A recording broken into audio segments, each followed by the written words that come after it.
the 3D sort of mapping type thing. It's like looking down on top of everything, if that makes sense. Out in, doesn't matter if you're in 100 metres or in 400, 500, 600. You see every little pinnacle, every little crack in the ground, and every little ravine or canyon, whatever it might be. And when you're out deep water fishing, that's the sort of stuff you want to look for, okay? So I'll spend, my wife doesn't like it that much, but I'll spend hours just scrolling and searching and beep, marking every mark. And then when we go out, as I said, next time we go out, we make a point, instead of going that way, we'll go that way and we'll try those marks. And gee whiz, I think 9 times out of 10 we come up trumps. Drop down and there'll be flamies or barcod or whatever. Doesn't matter. And we do the same in close. So for those of you who don't want to go out past, say, 150 metres, are many of those guys here that want to sort of stick in close? 150? Most of these are adventurous. Very, very, very good. Okay, so there's a lot of grounds in there too, but it doesn't show up as good in the charts, unfortunately. It's because Yweed is not really bottom structure. It's a structure that grows on the bottom, if that makes sense. So it doesn't really show any reference to knowing it's Yweed on the bottom. So when chasing pearlies, that's what we're looking for. It's a different scenario. And they're mainly hanging around Yweed that grows on little pebbles and rocks and stuff like that, not solid pinnacles, if that makes sense. So you won't be able to find that on your Navionics chart or any chart. You just got to go searching yourself. Okay, so we'll get started. But just before I get started, I don't know if Misako started that. She started that there, Robbie? Yeah. Oh, hi. So I'll talk about stuff later then, as in that. Yeah. Okay, so we're going to start off in close. We're going to start off sub 150 metres. And then we're going to go out to between 150 and 350 metres, which is my favourite area of town. And then we'll do sort of like 400 to 600, okay? Has anyone here fished, that's the outer edge, like 450 to 600 metres? Aaron has? Sure, 400. Yeah. So, yeah, I think you have, Michael, with me.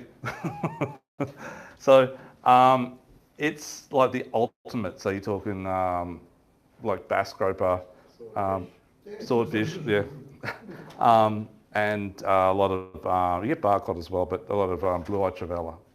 And you get a lot of other species as well, which we'll talk about a bit later. Yeah, the green-eyed shark's inside of that. They love that sort of 200 to 450 mark. Yeah, they haven't got many in 500 yet. Anyhow, we'll start in close. So pearlies. So pearlies are up towards Point Lookout Way. So what I'll do then is at 125 and sort of zigzag actually. You know you're losing about a K or two coming in, but you're not losing that much. It drops off quite quick once you get to 100 metres. The incline goes from that to about that. When you get to 500, it's like that. Okay. So we'll just zigzag, sort of 2K, sort of zigzag up there. So not a real sharp zigzag, sort of like that sort of thing. And my mate's got real good sound. I've got fairly good sounders, and you'll see structure. We're zoomed into a 20-metre window on the bottom, and we're looking constantly for any little bit of fuzz on that line.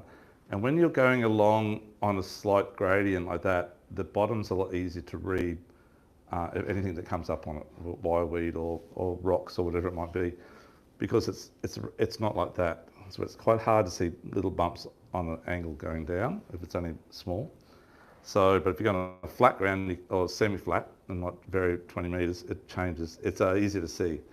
So we'll do that. And if we see something, even might just come up a metre, we'll mark it, we'll go quickly back around, and we'll just do a really slow sounder over it and look for structure and look for pearlies or whatever it might be. Okay.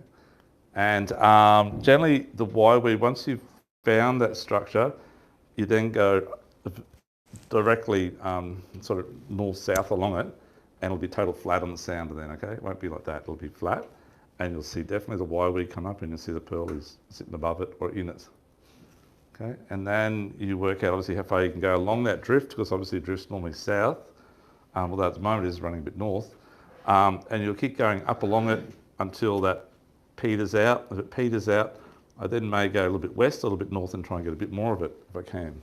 Because sometimes it is a little bit like northwest running, northwest running southeast shape rather than north-south.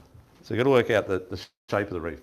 And then we go as far up as we can, because obviously the drift's going to be maybe going south, the wind's running from the north to the south, and then we'll start our drift. And we'll rig up, we're going to show you in a moment how to do it. And then we'll find out if we get pearlies straight away. Then that's, we'll obviously have your track always going all the time, guys. Your sounder should be like just a crazy mayhem of lines on it. Don't wipe your track out every time you go fishing. It's the worst thing to do. You need to know exactly which way you're drifting on that wind on that day. And if you want to take notes, take notes. And then eventually you'll get lines going this way and lines going this way and lines going that way. And you'll know exactly in the northeast wind you go to that point and the end of that point on that drift. And you nail it every time. As soon as you pull up and drop down, you're going to get fish straight away. But if you just go straight to the sand and drop down and the wind's going northeast, from northeast to southwest, you'll only get a bit of it and then you're off it.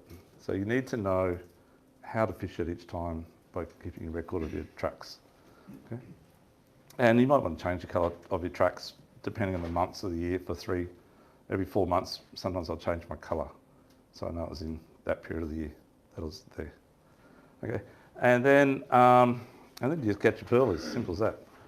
Rig, what rig do we use for pearl perch? It's the rig you've got in your bag, guys, which is this rig here. I think it's that rig there, similar to that. I use that from pearlies right through to bark cod and flamies. So it's a really good rig, and it works extremely well for us anyhow. I don't use a circle hook bigger than about an 8-0 or a 9-0.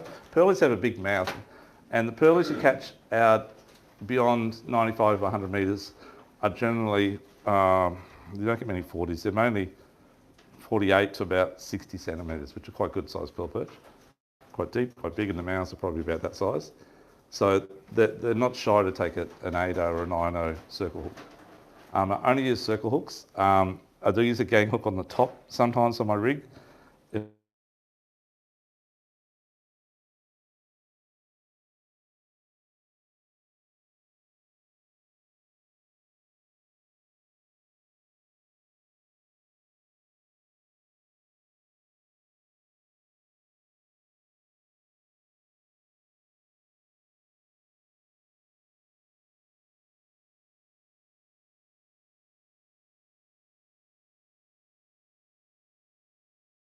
And you've got a little bit of slack, obviously, because you've got a pound and a half of lead on, or whatever you might be using, 16 ounce, or whatever you can get away with. Hit the bottom. As soon as you take out that slack, if they're already on there, they're already committed suicide. It's just like bang, bang, bang, bang, bang, and you're on. The thing with pearl perch, when you hook them up, though, you've got to be very gentle. That mouth rips really easy on the side, and because they're so big and they're spiraling on the way up, they spiral on the way up. It tears and tears and tears, and and they're really flicky. So they're really aggressive, little like flicky. So if they flick, they can, and quite often you get them up, there's a hole that like a 20-cent piece size in the side of their mouth, and your hook's just sitting in there. But if they flick on the way up and you have the pressure on the line, they'll just flick off. Or if you stop whining, a little bit of slack, whatever it might be, they'll fall off. Okay. So, and then when you get to the top, this is the worst part. You get a really big one. You get to the top and you put your rod down to get the net or something, they'll fall off. And they swim always back down. They never float on the surface. On a day like that, when they're on, we swap over to slow jigs. Slow jigs, well. With a system. No, but with a system. Oh, yeah. Because then you Yeah. have two of them. Yeah, that's right. That's right. Yeah, they're like that. So definitely just don't, when you know they're on, don't keep anything under about 45, 50, because you'll quickly bag out. If you keep the little ones, you'll bag out of the little ones. Yeah, they release very well. Yeah. If you've got a big live well in your boat, put them in the live well if you want to. What bait are you using? Pillies and squid. Pillies and squid, or anything, yeah. But pillies and squid are the go-to. I like to use, I'll pass this around, I like to use these dressed hooks. I've been using these now, just recently, they only come out maybe about 6 months ago. And I run one of these on the top, and I run 2 circles after that. Or I run the rig that you guys have got in your bag. But I use that more for flamies. Even though it's called a pearl rig, it works on pearlies too, thanks to it. What weight single would you be using then? 150? If I'm using electric, as heavy as I can, because it doesn't care about the sinker size. But if it's me, 16 or a 20 ounce. Once you get around 100 metres, I like to use a 20. If there's not much current, you've got wind or whatever, it's just a lot more direct straight down. And I find with that sort of fish, you get a lot better bite and hookup rate if you let your line actually power to the bottom and actually sit on the bottom if it's a bit of loose line. And by the time you take it up, they seem to power into it and bite real hard and get hooked up on the circle hooks especially. Whereas if you use a lighter sinker, and it's got a bit of tension all the way down, it hits the bottom, you just don't get that impact because your line's taut. But if it's loose, you get a lot more fish. I don't know if you found that, Aaron's, yeah. The looser it is, the better. Sort of opposite to every other fish for the pearlies. Like most fish will swim up to take a bait. Where the Yeah. pearlies will Yeah. shit, No. down, coming up. Yeah, that's right. Fishing heavy is better that way, you think? Yeah, 100%. Losing your line, Yeah, like, Yeah. I just don't like doing it by hand. I get a bit lazy and use my electric. But, so Every time when the line goes loose, very easy to get tangled. it's very easy to get tangled, not too loose. Not too loose. So maybe a metre or metre or two of slack at the start. You've got to also, there's a lot of other things to take into effect, especially if you've got a bit of current. You need to work out your drift, okay? So you work out how far you get on the drift with the current, and obviously you know the fish are there. So you start up 100 metres in front, you're going to drift back down towards them. Hopefully your line's going to land right on top of them. At the point, especially it's a bit about using electric reel, you've got a gauge on there so you can see the depth out, right? So you're 118 metres and I've got 100 metres out. About 100 metres, I know I've got about 20 seconds to it'll hit the bottom.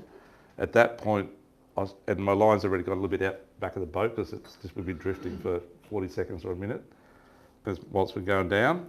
So I started there, it started getting down like that. I know I've still got about 20 metres to go. I'll stick it in reverse really slowly. I'll chuff up. It'll catch up to the back of the boat and it'll hit the bottom vertically nearly every time. And the little bit of slack's there and that's when you get them. You just take up. And if anything, I just maybe go back past my line a bit so it's actually facing a little bit to the front of the boat. And I've got that slack period where it's going to come back beside the boat. It only takes 10 seconds for that to happen. And that's when you get them. Yeah.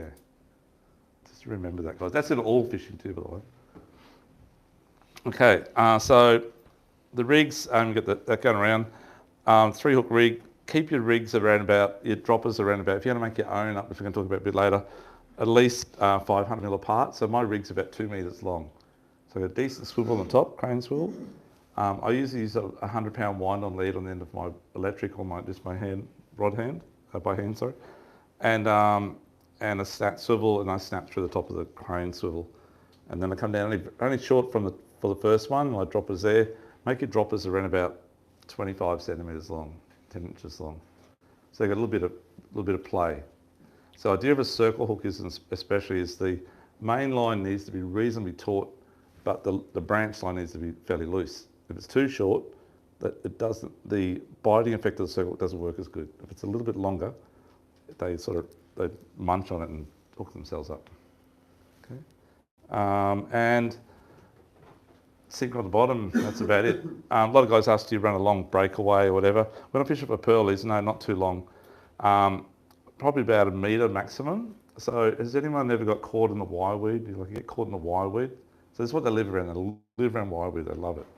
And it's quite like a spiral weed. We did have exhibit A here, but it's gone missing again. Oh, here it is. Sorry. It's the broken piece. That's the bottom part of it. But that's what it looks like, okay? I'll pass this around just please don't break it because it was that long, but a few passes around, it's broken. We did glue it back together, but we've lost the top part now. So to get a big piece, drop it in the shop one day if I don't get a piece before you guys. But it feels really weird. It's really slimy and feels like it's alive actually, but obviously it's alive, but it's quite weird. But it's like a big spring. And these big spring things are about up to maybe 2 metres long. And they live in amongst that. Obviously other fish do as well, that's what I feed on. But when your sinker's dragging through that, it gets snagged up and you think, oh, buddy, got the bottom. But all of a sudden it'll just release. It normally pulls itself out of the weed, okay? But if you have your first hook too low to the sinker, it'll always get caught up in the weed. And then you've got 2 things stuck in there. It's a little bit hard to get off. So run your hook up at least 1 metre up, the first one. Bottom one, sorry. And your breakaway line's normally about 80 to 100 pounds. It needs to be fairly strong so you can actually pull it through the weed. If it's too light, you'll snap it off all the time. And sinkers are expensive. Okay. Good. Any questions on that so far? Good. Okay. Bait-wise, yeah, pillies, squid, mullet filts are okay. Slimies are good, yuccas are good. It all works for pearl perch. And you'll also, bycatch is going to be snapper, kingfish, pigfish, and probably other species as well, rosy jobs and stuff like that. Okay. Nanagai, yeah, a few nanagai in some areas, yep. And the best areas to fish for the pearl perch seem to be, there's a few spots that are really, really good. They're on that map there, but there's an area sort of halfway down from here to Tweed in about 100 metres. There's an area off the pin in about 100, and there's one about 120 metres. But the best grounds are halfway up North Straddie in about 120 to 130 metres. Has anyone fished up there at all? It's pretty good. You'll know that. Yeah. But there's lots of ground. Lots of ground. Like, if I had the time to look for new pearly marks all day without dropping a line, I'd reckon I'd find 10 new reefs easy in a day that I've never fished before, and probably no one else fished them either. You just got to know what to look for and zoom in on the sound as much as you can. Okay. Jigging for pearlies. So Stu and I love jigging for pearlies, and as Aaron said, they are suicidal. So if you get a light, how many people here own this, like a slow pitch type outfit, soft rod overhead or a spin 5,000 spin reel, something like that? That's really, really good fun. So you're using like P 1.5 or maybe P2, which is around 30 to 40 pounds. So braid is so thin these days, guys. Like P2's normally 20 pound braid in thickness, but it's actually 40 pound. So it's really, really thin. And if you don't know how thick 20 pound braid is, it's like cotton, okay? 50 pound P3, 58 and 60 pound P3 is also popular because even little 5,000 size spin reel holds 300 metres of P3. So you get plenty enough line on there. And we run about 40 pound leader, and we're using anything from like slow pitch type jigs. Like these, Stu likes the octo jigs as well, like the octo jigs as well. But you want around that sort of 80 to 130 gram size, or 150 max. Slow pitches are very, very flat style, and one side is different shape to the back side. So the back side might have like a V on it, and the top will be rounded. The idea of that is it'll flutter one way, then all of a sudden it'll just pick a bit of water up and it'll fall, then it'll shoot. And then it flutters again, then it shoots. And that's how it works. It rolls over itself all the time. And that's, when you get down towards the bottom, that really entices them to bite. The octo jigs are a little bit different. They just fall to the bottom. But the skirts, separate to a lot of these, it's separate to the jig. Sometimes it's attached. It obviously goes up top of the jig and the ball's at the bottom. And it's like a little squid, I guess, swimming away. And they just nail it. Like as Aaron was saying, they nail it before it hits the bottom. And you go take up the slack and there's already fish on there. But with these things here, quite a slow retrieve, just slow, you can tell me if I'm just here. It's very, very slow. And I think the biggest thing is, like, we'll pass this one around, but the hooks on there are very, very, very small. So if you can use like a really soft rod, like Dougie was saying, and don't wind them up fast. Like, you can work as hard as you want, but as soon as you get that hook up, I just kind of hold the rod and you don't pump and wind it or anything. You just wear holes in that real soft mouth. But yeah, it is quite slow. I just kind of do like a long draw and then a couple of short hops and another long draw, and it works all right. But I don't think there's no right and wrong action. They work just in the rod holder, to be honest, those little ball style jigs. Yeah, so Yeah, it depends on the depth, but I only work it up around, say, 20 metres in about 100. you've got to remember, guys, when you're in all fishing with this sort of stuff, if you're especially jigging, once you get above 20 metres, anything above that in 100 metres, is the angle's already starting to happen. So unless you back up, you've got to more or less wind the line back up and drop it back down again. At 20 metres, it's enough to generally make contact again to the bottom. The angle's not too bad, but once you get above that, it doesn't quite work. It depends on the wind, obviously, and the current on the day. Okay. These ink fader things are really good on pearlies too. They love these things. We've got a deal on those tonight. They're half price off our pricing, so just let you know that too. But they're good. They come in all different sizes, but you want to be using that ball type lure in 120 metres, about 120 grams or 150 grams. Okay.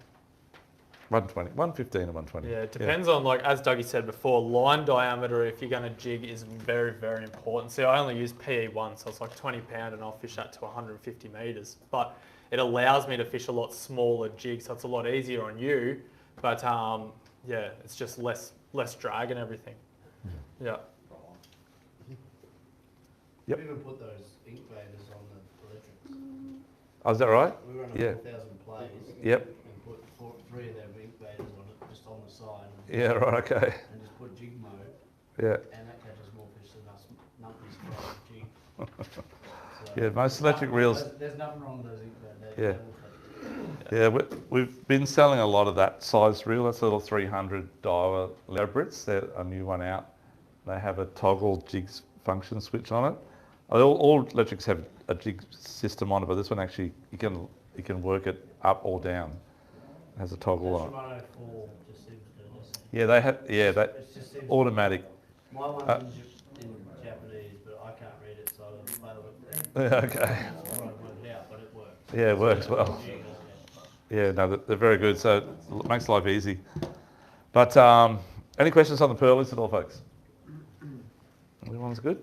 Okay, we're going to go out to... Yeah, do you break your jigs up with a swivel, like in between your gang hooks and stuff, where your hooks all the way down? Do you break something, if something's on the bottom, Yep. spin and it doesn't start That's right, mate. So the rig got in there is actually the swivel on the swivel.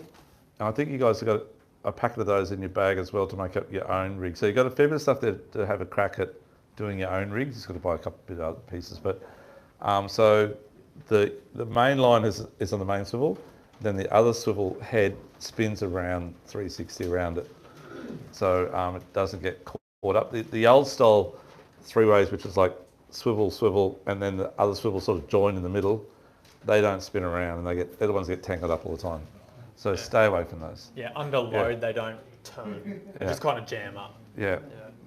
And if it's a bit of current or a bit of wind, they get really twisted up. So it's, I stick away from that. Yeah.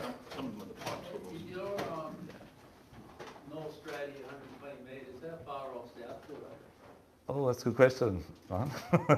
Around about, if you're at Point Lookout, you're about 70 k's up, or 72 k up. So you're around about, when you go to 50s northeast, you're 40 k's up, 43 k's up. You're about around 58 k's, really good pearly area. Around 50 to 58 k, yeah. Yeah. Yeah, probably about that. Yeah, that's right. Yeah, right up. But I know it's really weird, you know, guys. You go out to North Queensland, you go to say, we say it here. If you go out to the 50s, you go so far out, it's 40 k's out, you know. But seriously, when you go like 1770, 60 k's to the reef, the fishing outside edge is 80 k's out. You go to Yeppoon, they go 120 k's. Airlie will go down 120 k's. Go to Townsville, they're going 180 k's in their 6 metre boats for the day, you know. So we got it pretty good. So to go to there, I know you use a bit of fuel, but get your mates to help you out. But it's definitely worth the drive. And we'll talk a bit later about that 200 metre mark at the moment, down off sort of east of Windara, off between Tweed and Byron. That's my other favourite grounds down that way. It's exactly the same distance. Same that way, same that way. Unfortunately out here, you know, if you go up towards Point Lookout, the coast curvature's out, it's rocky headlands, it's the same out in the water, it's quite aggressive. And you know, from Tweed, it's quite aggressive and all the way down to Ballina. But on the Gold Coast, we're in a big bay and it's flat with a few little pimples. So unfortunately, that's where we are, but we've got the Gold Coast. So you've got to go that way.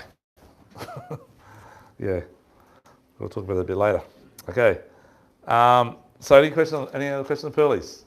Okay, we're going to now branch out a bit further. As I said, my favourite grounds around that sort of 180, 200 to 350 metres.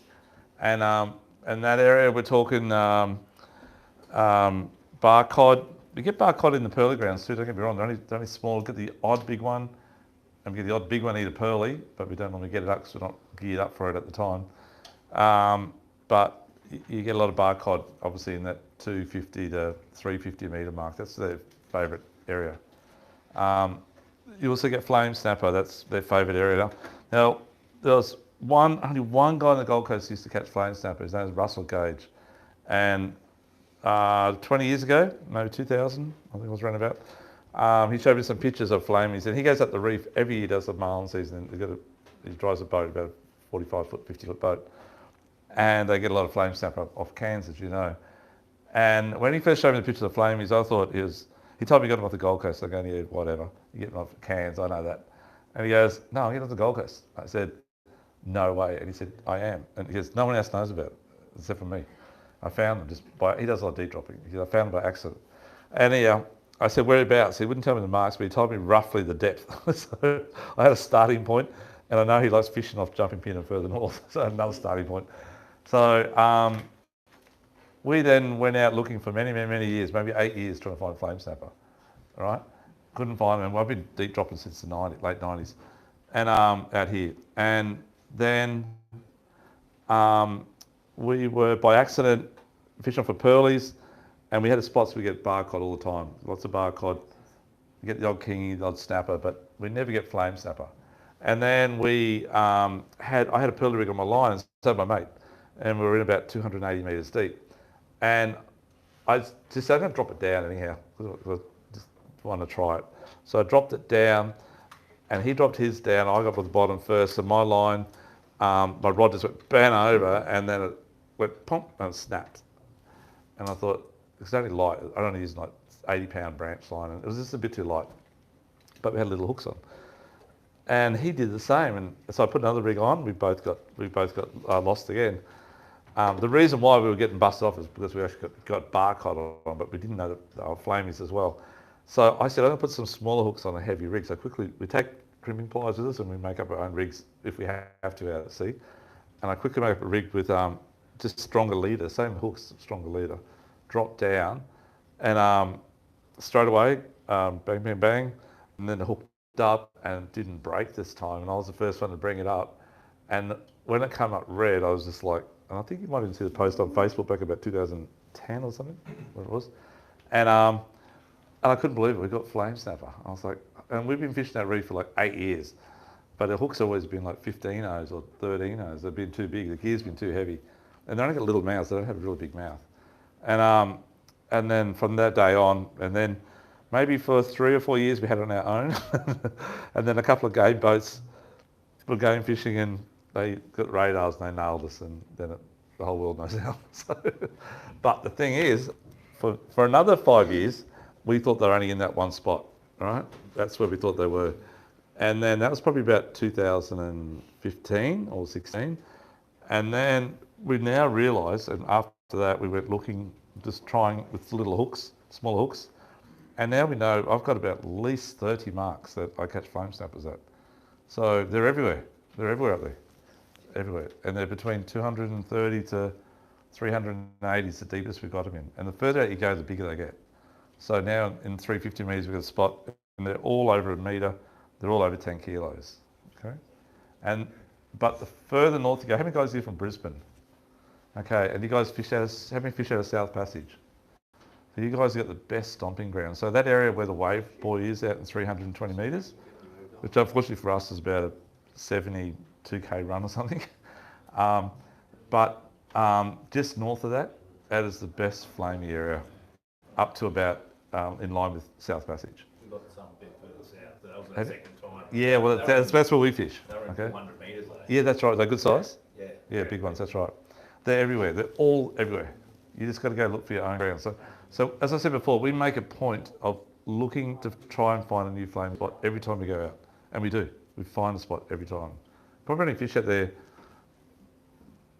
conservatively maybe 20 times a year. I get out there, I guess, over a year, and I definitely got 20 new spots or 30 spots. I don't know how many spots I got.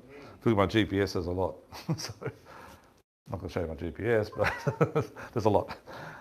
So you just need to go, and I know everyone fishes certain areas, and some areas there will be 6 boats on, but don't worry. Just go look for the next shade on your Navionics app or whatever app you relief shading on you got on your sound or whatever, your GPS, sorry.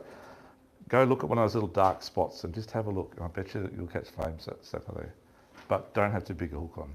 What hook size? Oh, normally 8s to about 11s. But the trouble is some hook brands are different to others. So if you look at like a mustard or another brand, it's one of my glasses here somewhere. I'll do that in front of me.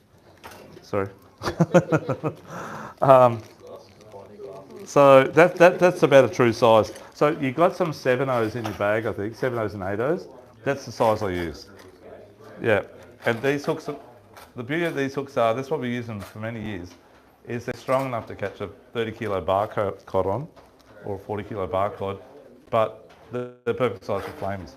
They actually, we got these at a smaller size. Do you all know what an ornate jobfish is, or snapper, ornate snapper? Does anyone not know what they are?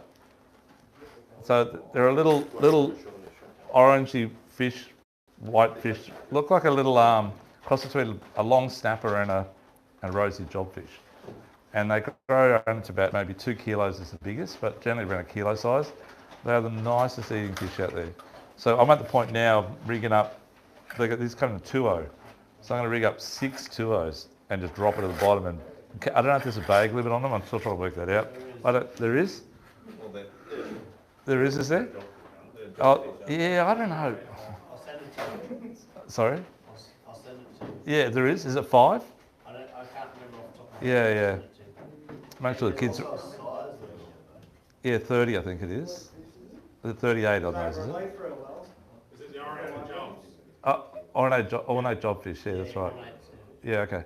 So yeah, they're generally around about 40 centimetres. You do get little ones, but the ones you get out in that 280s, 300 metres, they're always over 40. They're good size. So good eating. The best eating fish out of all the fish. There's a size for that. Nothing off the small one. 38. No, throw them back. But anyhow, I'm going to start, obviously I'll take the kids that day, make sure I've got a few people in the boat, but otherwise I'll bag out first trip. Because they're suicidal too. You catch them 6 at a time, you get 6 little hooks down. Okay. The pieces throw them away and then you realise how nice. Oh, I know. We used to cut them up for bait. At the seaway, there's 40 centimetre ones. a maximum limit on them. Yeah, okay. Yeah. Anyhow. Yeah. So anyhow, so that's my story on the flame snappers anyhow. But getting back to how we do it. So I don't run. The fisheries would have seen half the deep stuff? Sorry, Johnny? Do you reckon the fisheries would have even seen half the deep dropping fish? Oh, many years ago we come in a few times and they didn't know what they were. Wouldn't know what No, they didn't know. But now they do, I think. And there's actually, like in Queensland fisheries or you look, the old days of Grant's guys fishing, there was no such fish caught in Queensland, you know, there's no recordings. But now it's they have deep species and they're all on there. I'll send the photos to you to tell what they are. Yeah, you do. Yeah. So anyhow, but that rig, guys, get back to that rig again. That's the size of pearlies. That is really, really good for flamies and all the other fish. So I don't know if you know this. I've caught snapper out to about 280 metres, 287 I think it is my deepest snapper. Flathead at 280. Yeah, I've got a flathead at 400. That's serious, Johnny. Yeah, 280 get a few though, and not bad size too. Really white flesh, super white flesh. Really spiky looking ones, I reckon. Yeah, they're a bit different. They're different shape. A little bit different shape too. But so you get obviously flame snapper, you get bar cod, you get. I've caught rosy jobs. One of our customers here. I don't know if you, one of you guys. Lavender job as well. Which one, mate? Lavender. A lavender rosy job. Yeah, you get some good ones. Yeah, so we used to get those out here years ago, 140 metres. The spot I got a bit north of Seaway, and up to 8 kilos. And then just this year, I've never caught any out there yet, up that way. But this year I've had a couple of customers, including you now third, that have caught big rosies in the same area now. So they've seemed to have rocked up for some reason, and they are really good eating too. Best thing about deep water fish is the eating quality is just amazing. Even the kingfish. What size single are you using in 250 metres? Good question. I try and get away with a kilo, 1,000 grams, or 36 ounce of it is. I try and get away with that. If I can't, then I'll use a 2 kilo, which is that size. So 1 to 2 kilos, Mike. And do you leave that on the bottom at 250 or do you? 100%, 100%. You leave it on the So bottom? when you get flamies, I'll just quickly show you this. If this is your sounder. Yeah, big sounder, 16-inch screen or maybe 20. And we've got a little bit of bottom here, a little bit of bottom coming up. Whatever. And we've got some maybe a little bit of bait and whatever, a bit of fish on the bottom here, scattered like that. And the flamies, this is how you tell flamies, they look like a school of bait fish. It's solid red. And you need to find out the point where it gets down close to the bottom, where that school gets close to the bottom. And the top end always faces north, guys, always. I don't know if you found that out yet if you're catching flamies, but that end's always on the northern end of the drift, and that's always on the southern end of the drift. I guess so, yeah, facing the current, exactly right. So, but sometimes that won't reach the ground, it'll just be like that. And quite often, that's sitting about 20 or 30 metres off the bottom. Again, back to what you were saying before, Mike, do you wind your line up 20 metres off the bottom? No, I don't think I've ever caught a fish dragging through the school. They'll swim down to your line, it needs to be slack. A little bit slack, sort of loose, tight sort of feel. And as soon as you back up on it, they'll just jump on it. Yep. Can you snag up off it? Yeah. We sell sinkers. No, you do. Yeah, you do, mate. But depends on the grounds you're fishing. Some of the grounds we fish, especially out in that, maybe some grounds you guys fish, in that sort of 350, 380 metre mark, we get the big flamies. It's quite aggressive. They're like little trenches, and I don't know if it wouldn't be oysters on the bottom, but it's extremely sharp, and you just get hooked up and it just breaks your 100-pound leader. Other areas, I'm guessing it's like fern or something. You can feel it dragging through something. I've actually pulled up soft coral. Actually fought soft coral on a jig there for 20 minutes. Look at a big fish on for one day. There's a big piece of soft coral. So that's down there too. But I think that it just depends on the area fishing. Yeah. It's like any day you go fishing even close here. Some days you'll lose 5 snapper leads or you get broken off 5 float line rigs. And other days you don't lose a rig. Yeah.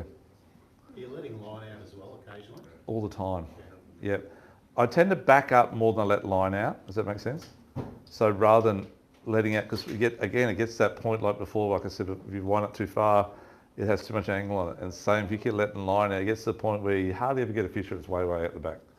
You better, as soon as you back up though, and it's straight down, it's like bang, bang, bang, bang, bang, they're on there, you know? So try and keep in touch with it all the time if you can. Back up. Backing up, are you matching the speed of the current? That's a really good question. There is days when it's running too fast, mate, and you can, you just can't do it. The boat starts to waddle, you know, and then it does this big spin around. They're the days you pack up and go home, go closer, or go somewhere with the current.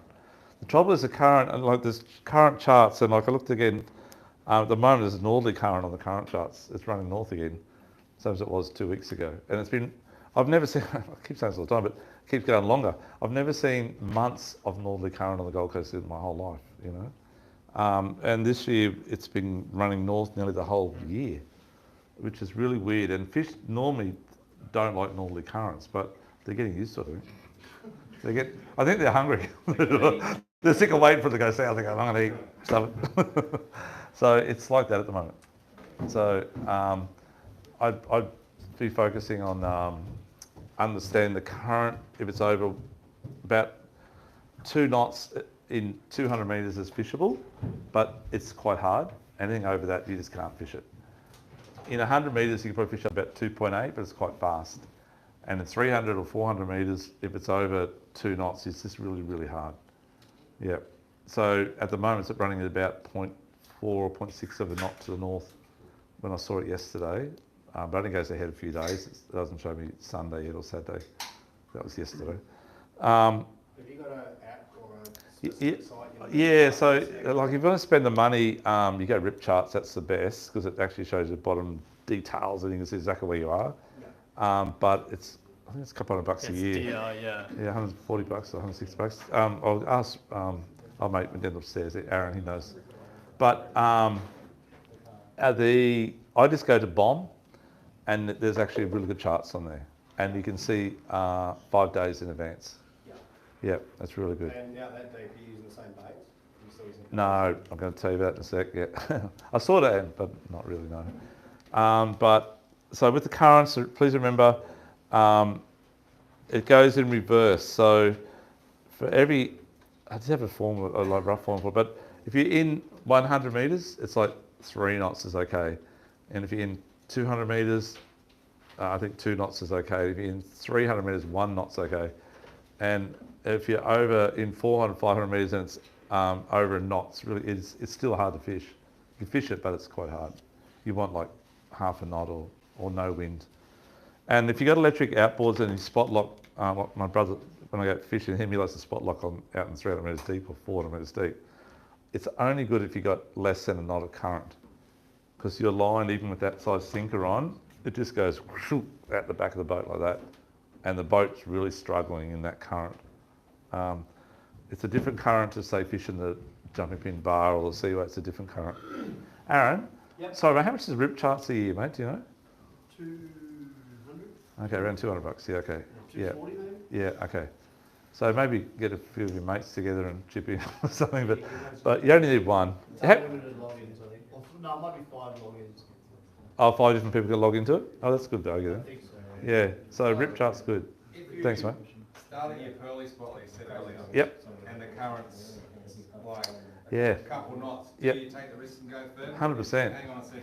Yep, too many times we've been out and it's got it there, it's 2 knots. We're actually only, maybe 2 months ago, it was like 2.4 or 2.6. It was really hard to fish the 50s. We tried, I took those guys out on that boat. Yeah, we tried fishing on the wreck, which is in 120 metres off, just south of Jumping Pin.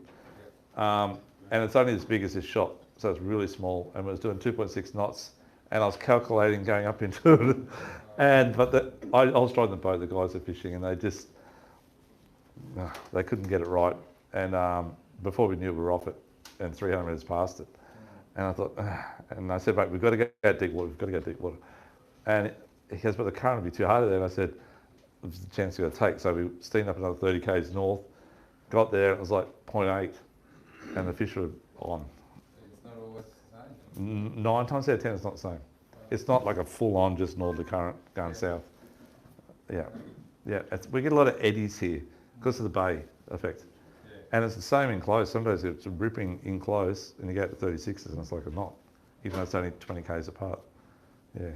So. In that 125 metre area, same maybe out. Yeah, if you're in 50 fathoms in 85 metres, and 120 is going to be very similar.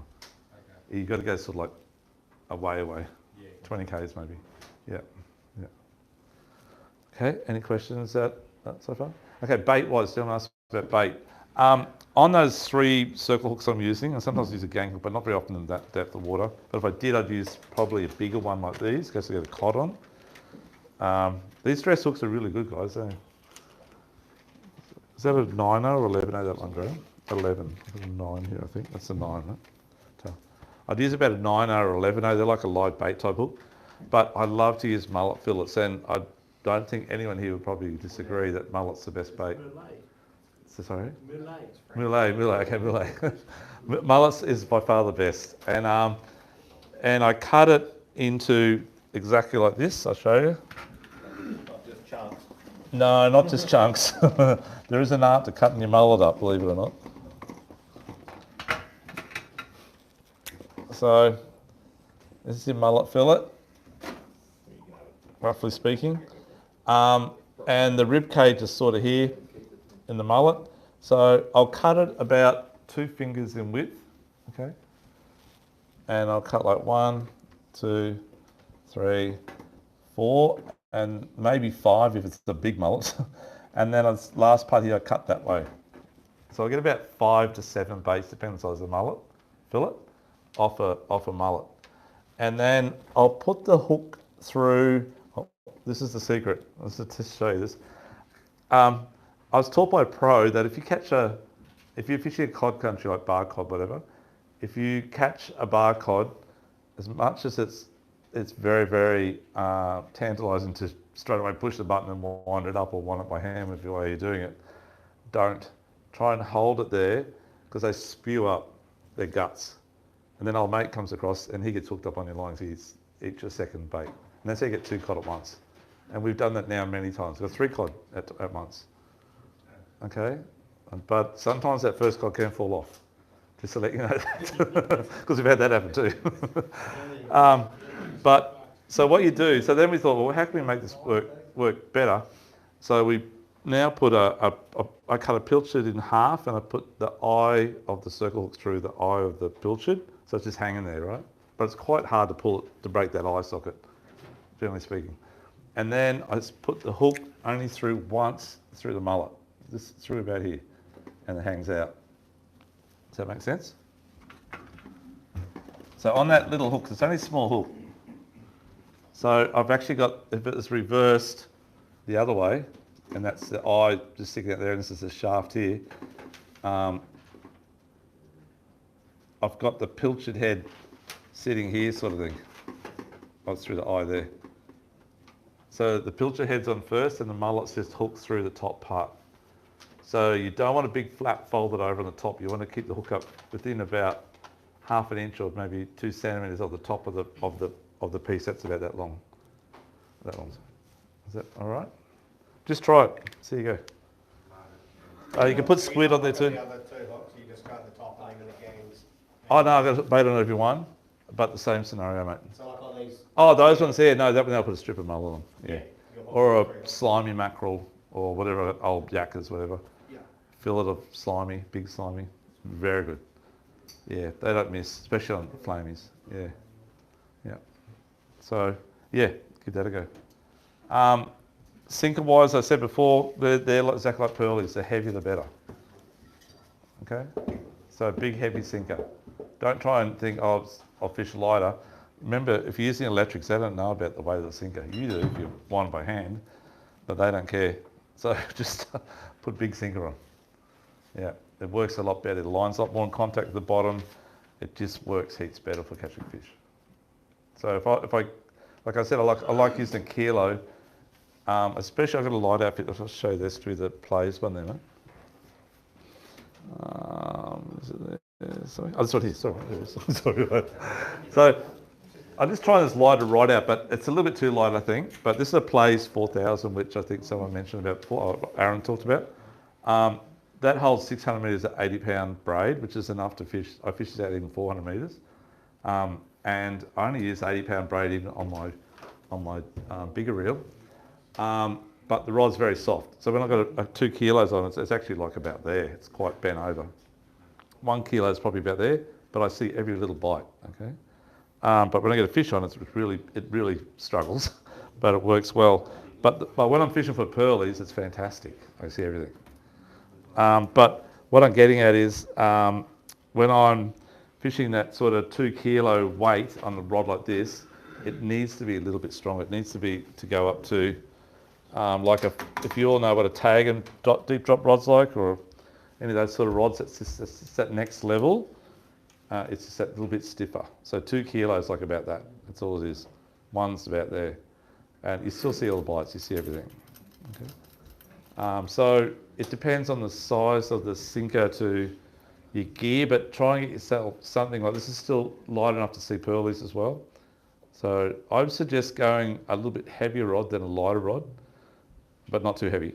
That'd be as heavy as I'd probably use for flamies and pearlies and everything. It'll still pull up I've pulled up many, many times to 30 kilo cods on this outfit, this sort of rod. Okay. So with the 2 What pound lining normally use? 100-pound breakaway, mate. I want to try and get the sinker back. It's expensive. Yeah. These are iron. So the iron, I will have to say, we've done the test with Tony, a mate of mine. He's a real good bottom deep drop fisherman, and he only uses lead or something in that sort of scenario. And one day out there, I was using iron, and he was just smashing me on his flamies. I couldn't work out what it was. It was a long time ago, and then I realised it was. I think it's the iron sinkers. It clangs, right? It makes a loud bang It's noise. a very high-pitched noise when it hits. Where lead's It's a different noise. It does And- work different with They don't like it. barcode and things like that, but I'm just trying to get steel fixes that work. So you use steel, right? No, I don't. No. Oh, I okay. used to. Oh, right, okay. You used to. Yeah, I used to. Yeah. And then I went to lead and we get a better hookup rate. Yeah, that's right. You do. Yeah. Yeah. With your Rio bar, that you think you drop a bit, walk outside tomorrow and drop a bit of Rio on the ground, and the noise it makes a save when it hits the bottom. Mm. So Yeah, it's some fish like I think- it, some fish don't. Yeah, some fish shoot off, I think. The green eyes like it. You put it on your bar, And the old boys when I- use and the old boys wrap a Rio bar. Yeah, so they do. So some guys use Rio and heat shrink it or wrap duct tape By around the it. time you do all that shit, it costs you just as much as buying the lead. Yeah. Well, okay, we got new lead sinkers coming that are Lumo Blue, because Lumo Blue is the best colour out there, guys. Just let you know that to enhance the fishing. I don't know how many times. And Lumo Green and Lumo Orange, I think. Yeah. And they'll be probably about 40% cheaper than sinkers we're currently selling in lead. But we've got to get them from overseas, and we've got to buy tons and tons at a time. We're going to put them. I'll mate sort that They're out. coming. Yeah, coming. So they'll be here. I think they're on the ship now. Yeah, they're in the ship. They're on the ship now. So, but they're really good, really cool. What sort of those 1 kilo singers? About in the steel. I've only got the steel at the moment. They're about. They're cheaper. They're about $13. Yeah. And the 2 kilo and the lead's going to be around about $20, 22 bucks, something So like that. those other ones are coming in at 12, 13 bucks. Probably about in the 2 kilo, about I think around $15, something like that. Yeah, 14, $15. Yeah. Don't know yet. Haven't got the pricing final yet, but that's what was sort of quoted originally. Yeah. Soon see. Yeah. And 4 kilos is up there. But anyhow, get back to the rigs. That's the rig. So go to the light. So I don't start using a light until I get to that sort of. I have used them on the pearlies, but I prefer not to. I don't know if it scares them or whatever. I don't know. But I definitely use it out over 250 metres or 230 metres. And there's all different colour lights. There's green lights and blue lights, but blue is by far my favourite. There's multicolour lights that flash all different colours.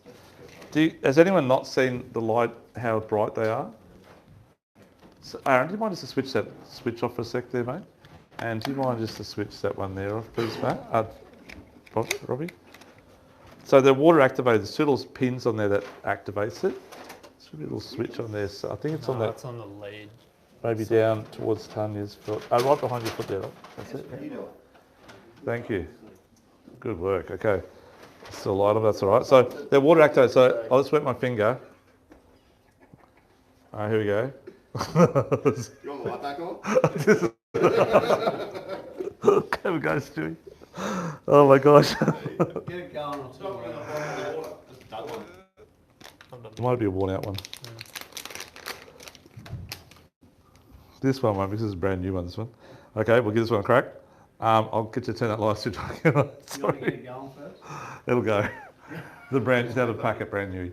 So anyhow, they're very, it's hard to see here if you can see how bright that is, but it is extremely bright.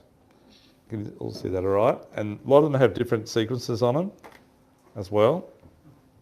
And it just seems to get them going. But multi-ones, thanks Aaron, multi-ones I don't use much. Actually, while I've got the light off, I'm just going to show you guys a couple of things. Misako, can you get that? Oh, sorry, thanks. Misako, can you see me at all? Should get this delay. It'll be about 5 seconds, and the door will open up. 1, 2, 3, 4. She's sleeping. Should we just want to go grab her, mate? It's all right, get that little torch, mate. Can you just knock on it? Oh, there she is. Yeah. Okay, it's 10-second delay. So I'm not 5. Sorry, no. Have you got that little torch, please, though? Thank you. I want to show what UV looks like under a light. We can't see this spectrum. Obviously, fish do. So that one's got no battery. Okay. There we go. Okay. So, I'm just going to show you. I'll show you that later. Where's the switch on this one now? Sorry? Where's the switch? It's downstairs on the bottom just on the bottom as you get the bottom steps on the left side there, Aaron. Thanks, mate. So do you all know what the blue light is? The UV light, right? That's the UV light. It's extremely quick for charging anything that's lumo. So if you're fishing at night time and you want lumo. So I'll just show you something with some beads here. Can you see those beads? They're glowing pretty good, right? From just the light before. I'll hit them with this really quick and you'll just see the difference. So I just rubbed it over the whole lot. See the difference? And that's just like seconds. Okay. And if you, it doesn't matter what it is. You can see that there. And I'll just rub it on there like that. See how quick it charges up? Super fast. So you've got a torch, it's nothing like that. It's not as quick as that. And then I just want to and I'll show you UV leader. So you got UV leader in your bags, guys, okay? And we started using this about 3 or 4 years ago, Stu. Yeah. On the pearlies and stuff and the flamies, and our catches enhanced. So can you see the colour of the line there? How it's like glowing? And I'll show you a normal line. There's a normal line here somewhere.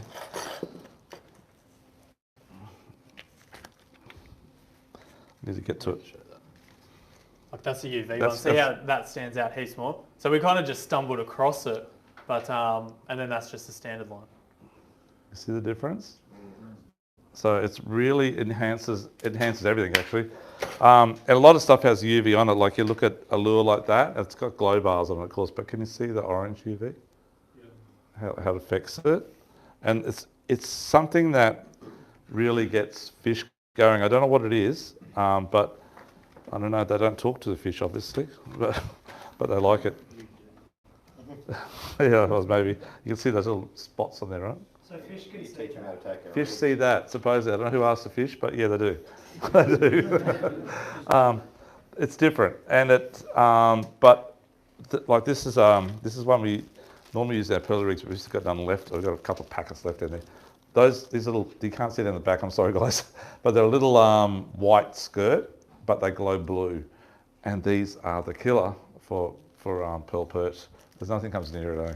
So I'll just hit these real quick, and they'll just glow crazy blue. You see that? Yeah. And the pearl perch, I don't know what they think it is, but they just want to eat it. Yeah, some kind of food. But anyhow, it's a great thing. So I would suggest just even the tentacles on that. That's like a dropper rig for pearlies. I won't show that earlier, I forgot. But it's just really, really good. So if I just hit everything here, it just goes into turbocharge. Do you see how much more glass glowing? I know the guys down the back can't see it, but it has. Yeah, so just have a UV torch in the boat. These little ones that I'll get, if you want to flick that switch back on, my friend, down there. Thank you. Cheers, mate. Thanks, mate. I don't know if I'll pass this around, guys, but just don't burn yourself with it. But this is actually cast. Do you know the guys of cast? The YouTubers? It has a, I can't see, I've got my glasses on, Stu's got it. It's got press a little button that says push. Yeah. I can't see the word. But it's got a little, have a go, it's got a little burner on the end of it. So just open it back up. It's for when you finish off the stubs of your knots on your, whatever knot you want to use. If you're trying to use a lighter. Yeah, just open up the back part of this, you'll open up there. Yeah. Yeah, you won't burn, yes. It just... So it's not a flame, so it doesn't burn everything. That's true. Put my glasses back on. Doug, do you think that charges it up even in the daytime? Yeah. 100%. 100%. So if we're downstairs, it's like full on light, and I'll just quickly wave a UV over something, and it's like alive in your hand. Right. Yeah. It doesn't make it too bright? No. I don't think there's such thing as too bright for fish down there. In that deep water. No. Yeah, so the rigs these are Aussie rigs which Jason does. They sell these downstairs as well, guys. They come with the UV light. So the UV light's on all the time on the product. We did actually do the blue light, and it did make it UV, didn't it? So the blue light, which I think you got in your bags, does make it UV as well. Okay? Makes the UV stand out. Yeah. Any questions on the rig at all, guys? So you've got a bit of gear to make up your own rigs. I think you've got 8/0 hooks or 7/0 hooks. You've got a 150-pound UV leader there. You just got to get yourself some crimp, so you can tie the knots if you want. There is a bag of swivels there which you can crimp on or tie on. So there's two types of. Is anyone interested in making their own rigs up? Because it's cheaper than buying them off us. The reason being is that it takes us about 15-20 minutes to make one, so that's what we're going to charge for them. Very.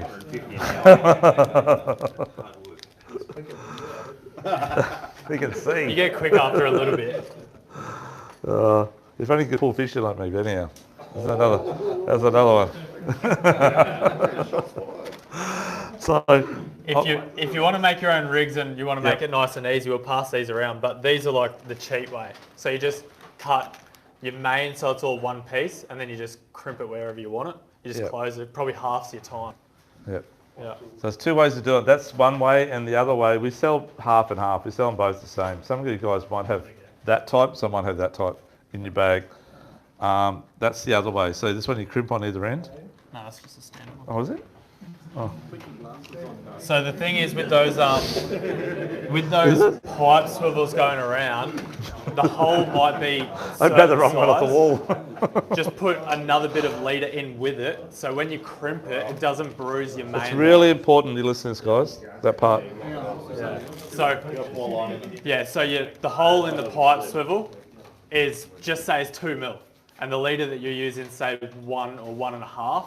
So you have a bit of wiggle room in there. It's very important that you cut like another bit of sacrificial line. Could be the same stuff if it fits in, or maybe a bit of 80 that you've got lying around home. And when you crimp it, it doesn't pinch or bruise your main line. So if you just crimp straight onto it, it'll damage that main line. It can break inside the swivel. Yeah, so we've got that style as well. So guys, as an added advantage, I always crimp one of these. I don't crimp, I snap it, or I use that style there. Depending where I'm fishing deeper water, I use the bigger one. Shallow water, use that style. And I put that off the snap swivel on the top of my line. Okay, I'll pass them around as well. But there is, yeah, that's right. I've got it here.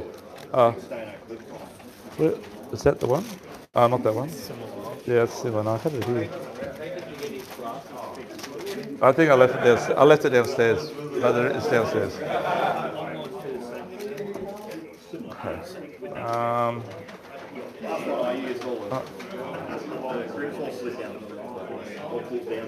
Oh yeah, that's why you got to make sure you crimp it right. So you put the bit of line and won't do that. Yeah, otherwise you damage the line. So guys, just getting back to what Stu is saying, it's really important that if you don't put that bit of line in and you crimp on your main line, you will damage it. You'll bruise the line. Okay, and when you don't want to weaken your line at all. But when you put in a packer, like so, if it's whatever it takes 50 pound or 80 pound or 100 pound to pack up that crimp. You put that, just cut a piece off an inch long or 3 centimeters long, stick it in the crimp, and then just crimp it like you're crimping a game lead or something like that. And you've got to use a crimp that's got the hole in it, not the one with the teeth in it. Okay, you got to sort of fold it over each other inside that tube. Okay, and always crimp away from the edge. Never, as you see that, I'll pass this rig around. That's like the perfect. Oh, actually a little bit different that one. Please using a bench crimper. Anyhow, look at your crimps on your leader. Yeah. Yeah, the crimps on your leader. See, you've got to crimp away from the edge about 1/2 mil. If you crimp right on tight on the end of the crimp, that can cut into your line. Only a little bit, but you get a big fish on it, can break it. Okay. What size crimp? Depends on the leader, but on that 150, about 1.2. 150, 1.2, yeah. Yeah, we've got them downstairs there. Yeah. Any questions on the rigging up your lines, guys? As you go out deeper, the fish get bigger. You need to make that gap that was before 500 mil between the hooks on each one branch. You need to make it about 1 metre. So my rig's like about 5 metres long. Okay, from the top to the bottom. I also run a bit longer when I'm using a bit heavier leader as well. A bit heavier sinker, sorry. And the reason, I'm still only using a 100-pound breakaway, but the reason I'm using it longer is I can gaff that last cod or whatever into the boat, and this is still under the boat. I don't want it clanging on the side of the boat while I'm trying to get that fish in the boat. Because you've got... Not good for the side of the boat, especially glass. So any questions on that at all? All good? What's the most hooks you use then? Look, I have tried 6 out there. John Creel had 6 hooks in Queensland, right? And I have tried it, but when you get one cod on or one flame in, you get maybe a second one on, it's scary to leave it down there any longer. Not because... Pillies the best for the flavors? Pillies? Pillies? Mullet fillet still, but I use a pilly with the mullet fillet, like I said before, I use both. And when and it's like I was getting back before, when the cod or whatever bites the mullet fillet, the pilly just smashes, right? And that's like the guy before spewing up his guts and his mates come around. And that's why I think you get a lot more fish if you got that pilly on or something that explodes and there's lots of bit in the water and his mates come over and go hard. So you always find you get one fish on, you generally get a second fish on because they spew their guts up. And that's why you get the second bite straight away. It's not because there's a whole heap there. I think they come racing over and you get that second one. With that beta system you're talking about, I use the same thing Yes. from you telling me. Mullet, like put the pilly on first, the mullet. Yes. Sometimes put the squid on. Yeah, sometimes maybe Is trifecta. that too much? It doesn't matter. Oh, it's not too much. Like, you know, a circle hook, they've just got a bite. Even like, you know yourself, I don't know how many times I've nearly impaled myself. You just look at the things and pull on it and they're in you. Yeah. They're trying to get in you, you know. Yeah. So I don't think it takes much. They'll bite it. As soon as they pull on it, it'll hook around and get them. Yeah. And the circle hooks these days are extremely sharp. They're very sharp, yeah. So you got all this fibers just to get the green eyes off? Yeah, so does anyone not know what green eyes are? Just don't be shy to put your hand up. Okay. So green eyes are a shark. They're not well, in America they call them dogfish. Okay. So theoretically they're not a shark because sharks are meant to be only made of cartilage, but these are boned. They have bone spikes sticking out. One at their dorsal and one down just in front of the tail and the last little dorsal. They're like a harpoon. They've got barbs on them. I've been impaled twice in my forearm by them because they bend around and get you. 100 times, I reckon. Yeah, 100 times. Every single time I get one. Yeah. Everyone's scared. And The hook thing, you just shake the shit out of it. yeah, they bend around though. And they're tough. They're crazy off the top like that. Have you seen one skim around the top? I don't hit mine on the head. But no, seriously, guys, they're a shark. Supposedly a shark. They've got green eyes. That's what they call green eyes, and they are like locusts on the bottom outside. Like a fucking bougainvillea plant. So they are. They seriously are. How many guys have fished down south and had the leather jacket experience where you can't get a line down, right? They are the leather jackets of the deep. Okay. Yeah, but they're really good eating. If you love flake, you just can't believe how nice these are because they're deep water fish. Their flesh is like as white as that light. Beautiful. So. Are they full on your mind yet? Sorry. Are they full on your mind yet? You get something similar in New Zealand. Oh yeah. Spiky dogfish. Yeah, same thing, mate. They call them dogfish in the States too. Oh, you open them up and smell it. Oh no, this doesn't smell. Yeah, you got to No. cut the backbone. But everyone you open up has 5 babies in it. Yeah. Everyone. I don't never seen a male one yet. Have you guys ever? Has anyone? They're all female, right? Yeah, everyone's pregnant. I think the males get pregnant. I don't know how it works. It's like, and even the little ones have spikes on them when they're still in the sack. But they're like, you catch 5. If you had 6 hooks on, as John was saying before, you catch 6 at a time. But this is the strange part. Like they say they're endangered species, but I don't know about that. But they are on the bottom from, as far as I know, south to Sydney, all the way up to. I've caught them up Mackay area, you know, all the way in the deep water. It's like the whole 300 metres up. Far as Yeah. far So, as eh? you want. Oh, they do. That's right. Yeah, that's right. They don't. When you get one, when you get your rods bounce around, you think, oh, I got a good flaming on here. Well, you don't even have to hit them, and you let go of them, and they will do 3 or 4 circles around you. Oh, they do always circle around. Give it the top. Yeah, they do. It's like a remote controlled shark. It could be the speed we bring them up, perhaps. Look Look at the bends. Like you can't work Yeah. out. I mean, and every time it surprises you. Yeah, that's right. That's true. They are different. They're so different. Yeah. No, that's just the thing I'm about to say, Mike. I've caught them this big, but I've caught some monsters too. 900. Oh no, I've caught them well over a metre, and like this chunky, yeah, like probably 5 kilo. Yeah, big ones, and they got big spines. Yeah, they're and they're good eating as well. Same deal. A very good eating. You eat them, yeah? Oh, no, I just, Oh, mate, they're good. they give them the shits. I know they do give the shits. All fish give the shits. I let go of them and I go, oh. So if your mates come out with you, they haven't fished offshore before, that's the prize catch today if you get any, before you go out there. And you keep the red ones and give them those. But the trouble is, that supposedly we're only allowed to keep 1 per boat, I think. You know, sharks are only allowed 1 per boat, right? Up to 1.5 metres. So, but they're dogfish. So this is where it goes a bit crazy. What are they, you know? We don't really know where they sit. I don't think the fisheries probably know a true answer to that either. Do you So- fish that deep during the day or do you fish night as well? No, day. So we have fished into the dark up there.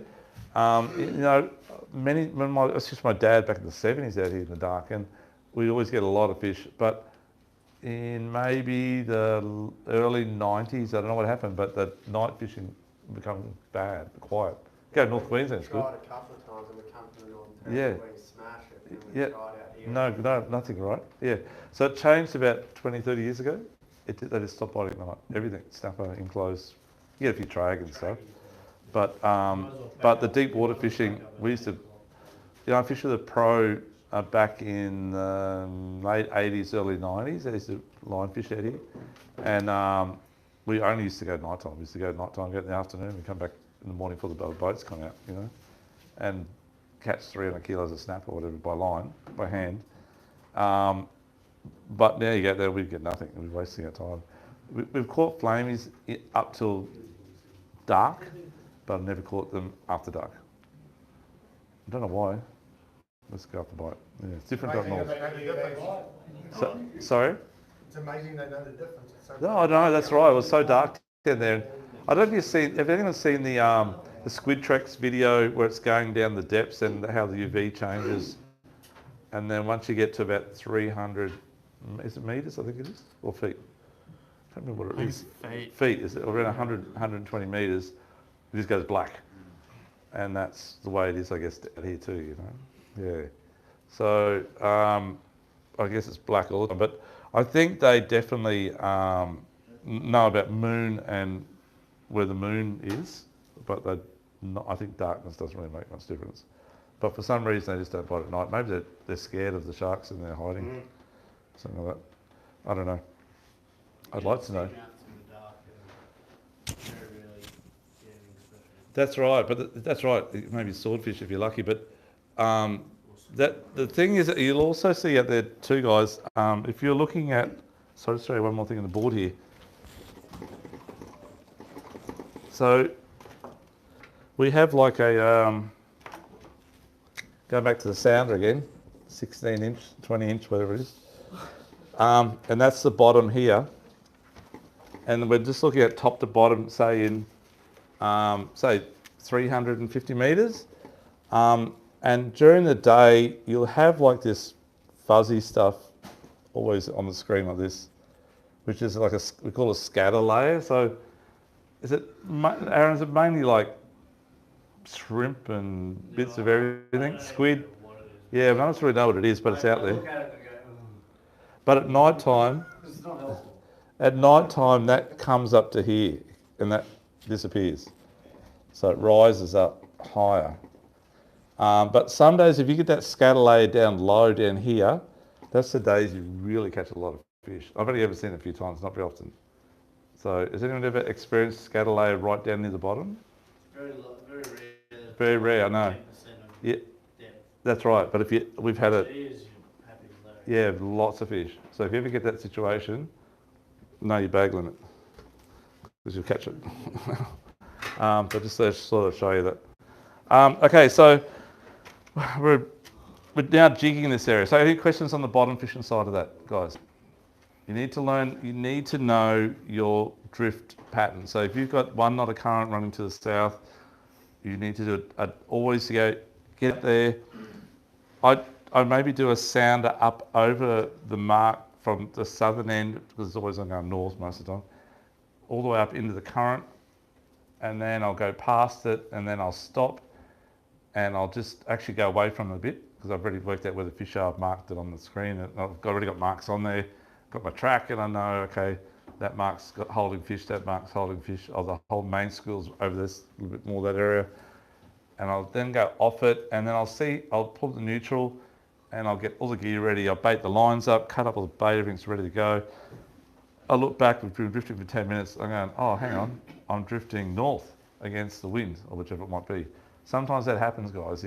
The current is opposite to the wind, and what you thought, well, you're going to go that way, you're actually going to go that way. So it might be blowing southeast 15 knots, maybe more, and you always think you're going to go down into the wind and come back that way, but you're actually drifting against the wind south. So My point looking at like a south current, yes, but a northerly swell. You know, you go back to your mark to start your drift, and you're going down big swells, and you notice that? yeah, definitely. Sometimes you can get like a middle current, but that doesn't sort of affect your drift too much. It's more the line. And sometimes you're in 300 metres deep and you've got 500 metres of line out of your lines, you know. And the other days it's very hard to get the feel of fish, and you take up the slack, and next minute they're already on there. Some days actually can be beneficial to you because your line's always slack on the bottom. But getting back to, you get to understand your drift. So once you work out your drift, then you calculate, okay, it's taken me, I've drifted quite fast, opposite way I thought I was going to drift, and I need to go that way and come back down over that drift. That's what I'm saying, leave the lines on your track, and you'll work out in due course what suits that drift on that day. The more you go out in that area, the more you'll know about it. So we do jig there. We do a lot of jigging in that sort of, especially that 280. Most favourite ground for flamies and all that sort of stuff is about 280 metres, guys. Let you know that. So in that 280 to 300, that's like the honey hole. Okay. We jig slow pitch and fast jigs. We'll jig sort of around that 250 to 500 grams. That's 400 grams. It's a Japanese jig. Something like that looks big and hard to work, but it's actually very, very thin, and it just goes through the water like a super fast blade. So it actually beats like 2 kilos of lead to the bottom using, say, 50-pound braid or 60-pound braid. And we run dual assist hooks, top and bottom. So once you get out, you can use dual hooks like Aaron was saying in close for pearlies, but we don't normally put top and bottom hooks on until we get out to that deeper water, because it's a lot more different bottom and close. You get more chance to get hooked up in the bottom with your bottom hook, but out there you don't. There's a lot less coral and stuff like that, except for the time I've got the sponge. So run your hook top and bottom, and you can do fast jigging because there's kingies out there. There's a lot of kingies out there. And if you ever caught kingies in 280 metres or 250 metres, they're extremely fat. They're different to the king you get in close. They're fatter. And if you're into sashimi, they're very, very, very oily. Very, very nice. Quite like fat, like the wagyu of the kingfish. Has anyone ever eaten the kingies from deep water here at all? Does anyone eat sashimi? You will love it. Sorry, John. Don't feed flametail to your dogs. No, kings are really, really nice. So if you get a king at deep water, brain spike it, cut its throat, and put it on ice slurry. Yeah, trilo tuna, yeah. So delicious. You got to try it, guys. That sortie was very fun. Yeah, you're lucky to get that. So guys, I'll tell you about cooking a bit later. I'll do cooking last, we're running out of time. Okay, so kings are bycatch, but they're definitely good on jigs, and they fight like the clappers out there because they're so strong and powerful and fat. They go hard. We haven't caught many flamies yet. Still a hard one to get on jigs. And a bit deeper we get our fawns. You get barcod on jigs though. Jigs are good for barcod.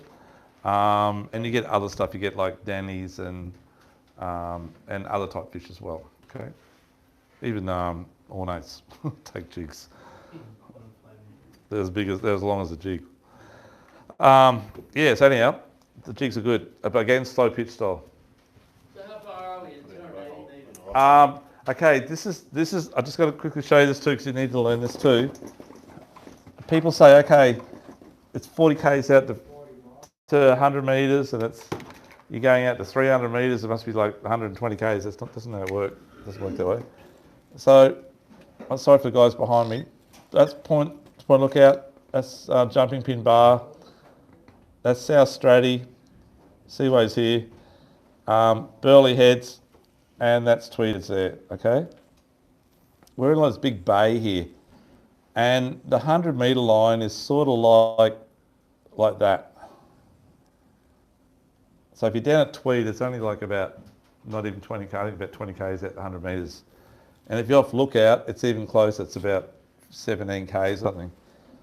But out here, it's 40 k out, okay? But the bottom incline out to here is about probably, I don't know, I'm guessing about that sort of angle. Once you get to 100 metres, that's like the edge of the shelf where it starts to change. And from the 200 metre line is probably about here. Okay, it runs more straight once you get out of it. And then the 300 metre line from 200 metres is about here. And then 400 metres is about here. And then 500 metres is about here. It's getting really close now. And then it goes from that angle here, that angle there, so then out to here it goes about that angle. Then when you get to here, it goes to that angle. And this goes down 1,000, 2,000, 3,000 metres. So it's quite steep out here with the ravines a lot of ravines and canyons drain into that big fall. So that's 40k, out to 200 metres about 50k, 300 is about, well it's not even, it's about 55k, 400 metres, not even quite 60k. Okay. You had around river ground, see about 58 k's I think from the seaway, roughly. And then 500 metres from there is maybe 2 k's. The best is when you're down at Tweed here, it's actually a bit closer, it actually comes in like this sort of thing. Well, that's all gone. And lookout's the same too. It sort of comes in like that sort of thing. That's sort of gone. And you're in 100 metres, about 20 k's out, not even. 200 metres is actually a bit like that. 300 and 400 and 500 is probably about there. About 27 k's to 500. From Tweed Bar? Yeah, that's right, it's very close. So when I go down here, which I was going to tell you about the spot I like fishing down there, I get down there and there's like 16-foot tinnies or 15-foot tinnies out in 500 metres with 2 electrics fishing. And I go, well, okay. Because we've gone from here all the way down, it's 70k down or 60k down. But we're very close to the shoreline. You can never see the houses. It's very, very close in comparison to out here. It's like going to Diamond or whatever, Jason. Yeah, it's probably it'd be close, it'd be like 36 or something like that. Same distance as the fish down there, probably to go straight out, isn't it? That's correct. And actually, because of the bay shape, it's actually, to go straight out, it's actually the same distance to go in there, Mike. And to go north, not much different, because again, it comes in a bit closer up here as well.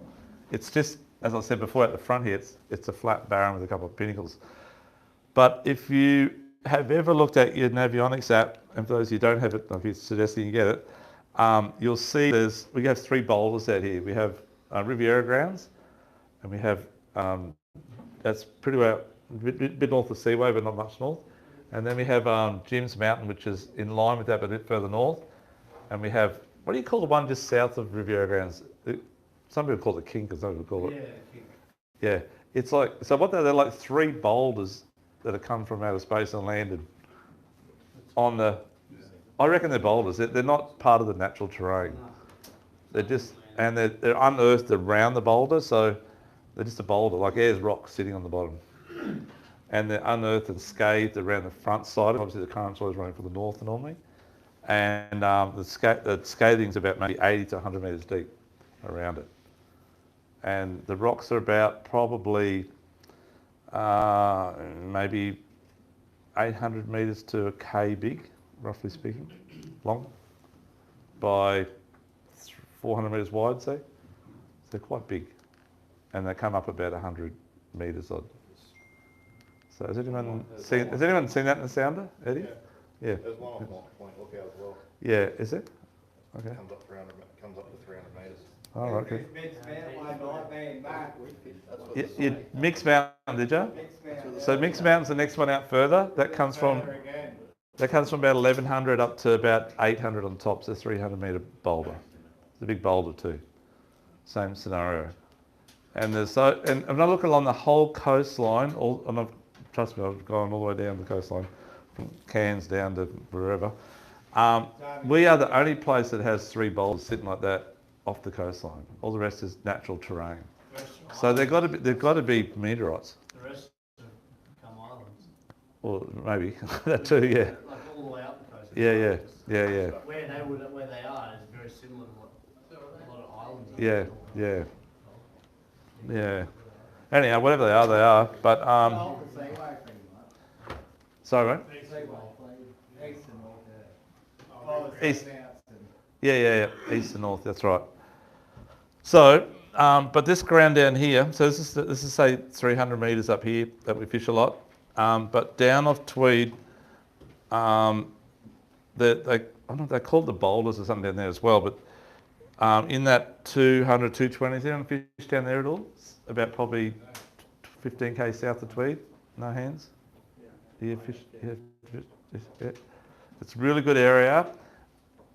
The rumour is, I don't know who they asked for this either, but the east side of Mount Warning when it blew landed there.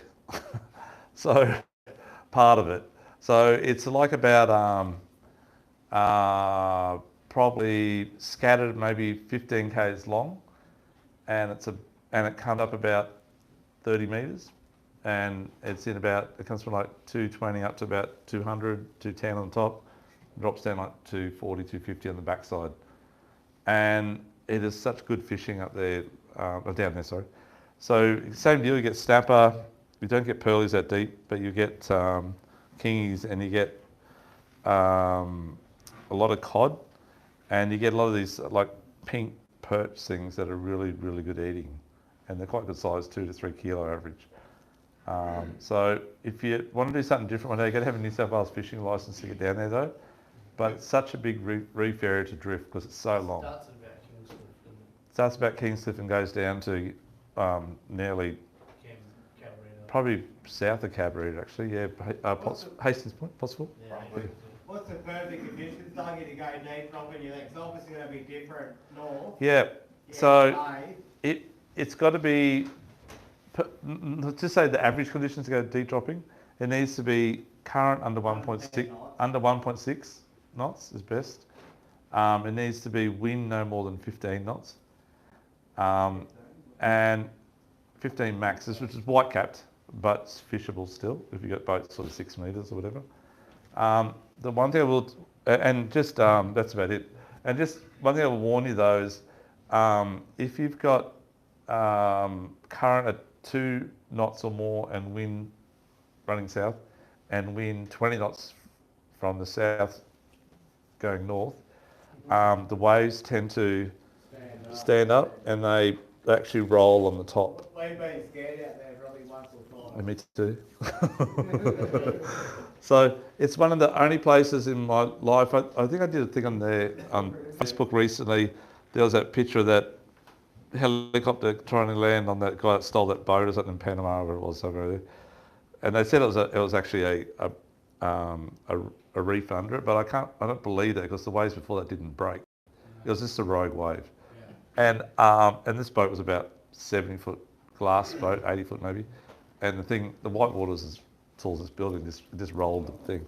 This broke. And when I was once, in my mate's 38-foot O'Grady's, that's a fairly big boat, Senate cab, dual cab thing, dual console thing. And I was driving it, and we normally go up, like I said, we'd go chase the pearlies up to about 120, 130 metres to nearly look out. Then I turn directly that way, and because I've gone with it's normally blowing southerly, and I go with the wind, and then I go side on with it all the way out to the spot. But it's only about 12k run out from the pearly spot to 300 metres deep. And I was driving along, I were in about 240 metres, 250 metres where it was, and there was a few ways doing that sort of scenario because the current was about 2.5 knots running south, and the wind was about 15 to 18 knots running that way, and the swell's quite big. So the other thing I didn't mention was swell. So if your swell's over 1.5 metres to 2 metres and maybe 3 on the sets, that's when it gets a little bit scary in that scenario. That day it might have been 4 on the sets, and they were long period, but they were quite big.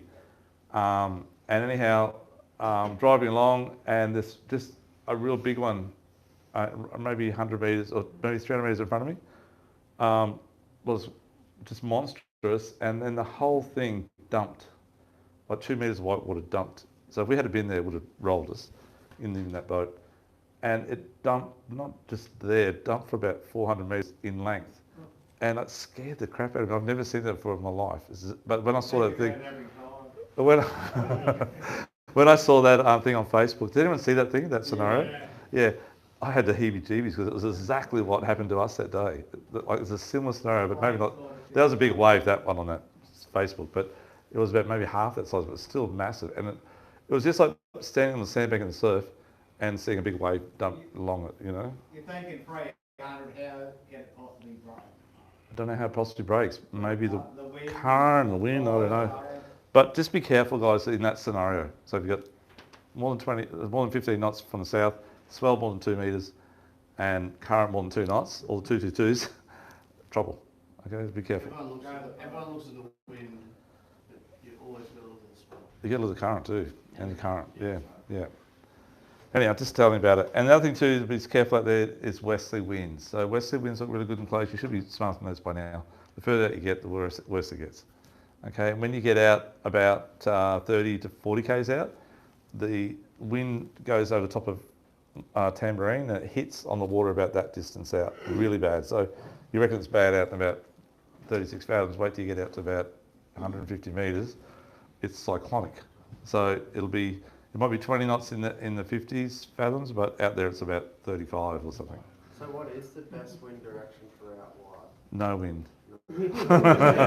No, seriously, probably the safest wind, believe it or not, is probably a bit of northeast, yeah. Because the northeast is a land wind more than a sea breeze, it's a sea breeze, sorry. So it's like a land wind. So the closer you get to the shoreline, the rougher it gets. So you can be out there all day fishing, and it's like 5 to 8 knots. It's blowing light northeast. Glass out there. The glass out, and you come back in like 3 in the afternoon or 4 in the afternoon. You get to about the 50s, it's starting a bit white cap. You get the 36s, it's like getting rough. You get to like 24 fathoms, and it's blowing like 20 knots for the northeast. And then you get and to shit. cold water and there's 10,000 jet skis. And more rough, more rough. Yeah, that's right. No offence to jet ski fishermen. You drive straight out.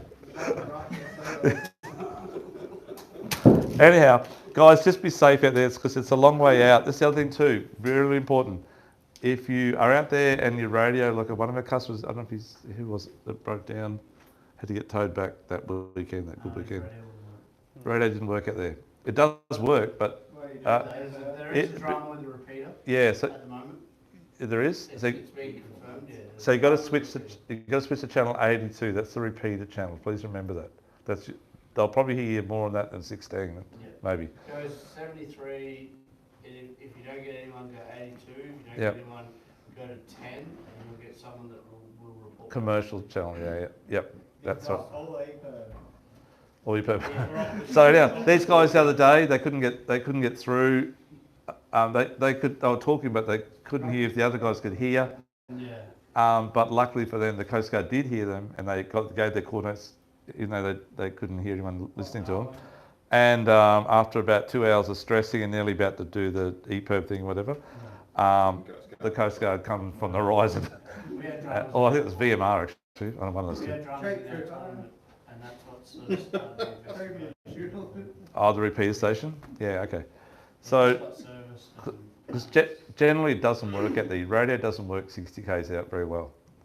So you've got a sat phone, a lot of guys have sat phones, so you use that. Google have got something now on your phones. Well, have they? Well, actually there's something that even, have they? iPhone 14. iPhone. Have they? Okay. Does it work off satellite? Get flat, you won't be able to use it. Well, chew the batteries up. So that's another thing too. The Navionics app, it sucks up your battery big time. So have a charger on your boat all the time on your phone when you're using the Navionics app or your iPad. And just real quickly, my wife's giving me directions here. Real quickly, I want to just say that how many people have used I got Skylink yet? Okay, I learned. I don't know, Jim probably might be telling this, but Skylink works out anywhere on your phone, anywhere, and it's a lot cheaper than a sat phone. It's just so much cheaper. It's like. Oh, is that right? Have you got Skylink? How much does that cost a month? $100, isn't it? Okay, cool.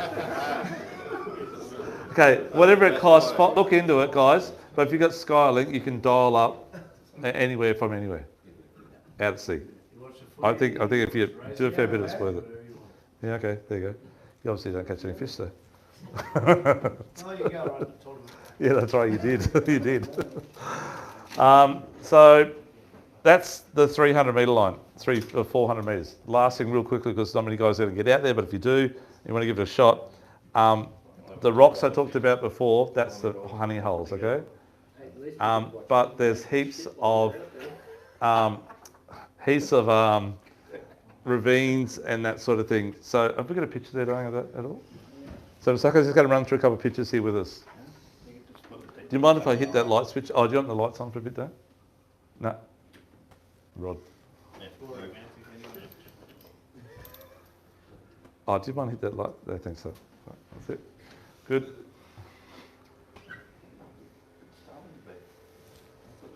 So I'll just quickly go through a few pictures. So Stewie caught this on jigging in 430 metres, Stu? Yeah, 430, 450. Yeah, that's a blue-eye trevally. Really nice to eat. Very.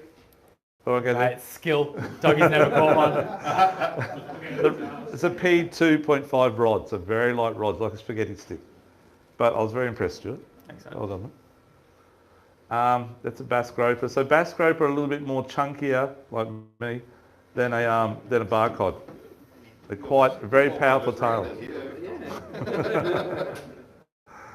That's a bar cod.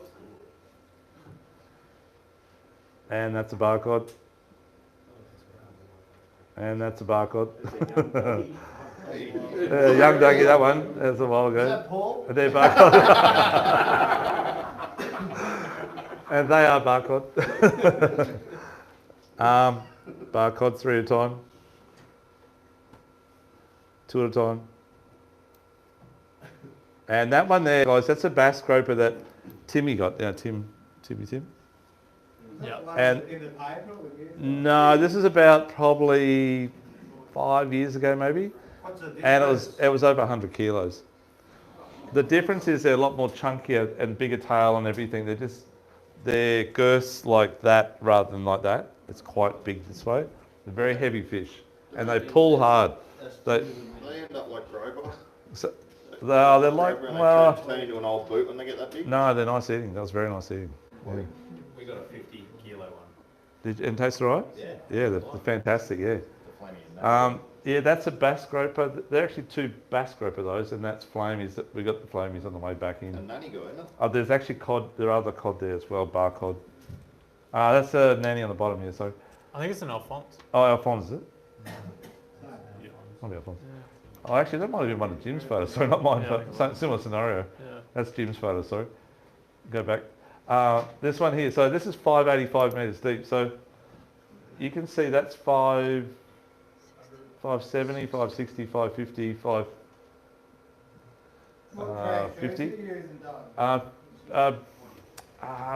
B275 high low frequency, 1 kilowatt. Yeah. And but the fish there are like 30 meters deeper fish, and they're big fish those when they're that sort of thing on the sounder. Keep going, Dan, thanks.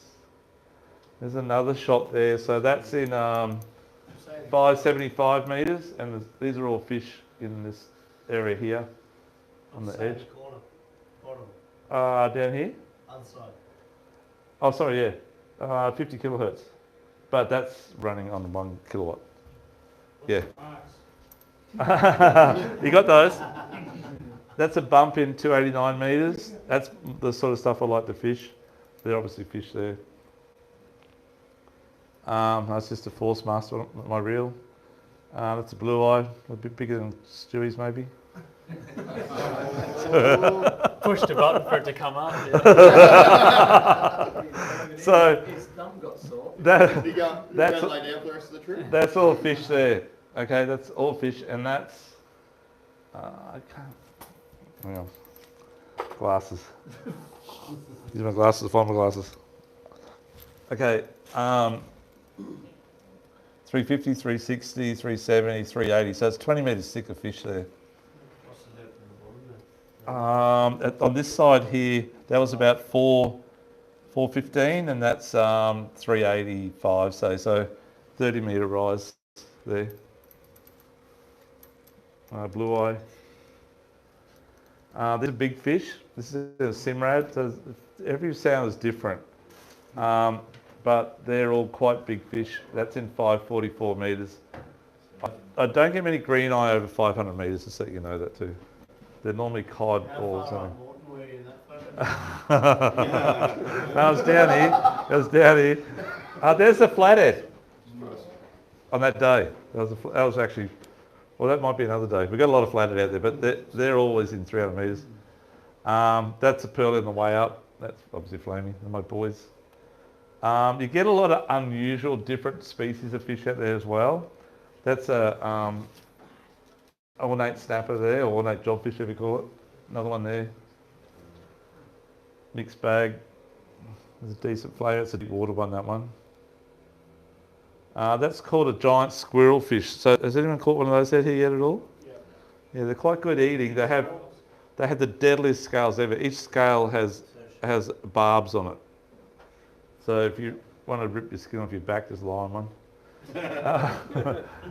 Flamey again, Liam. Flamies. You get flamies all the time now. You never miss. Okay, this is the rocks. Thanks, Stone.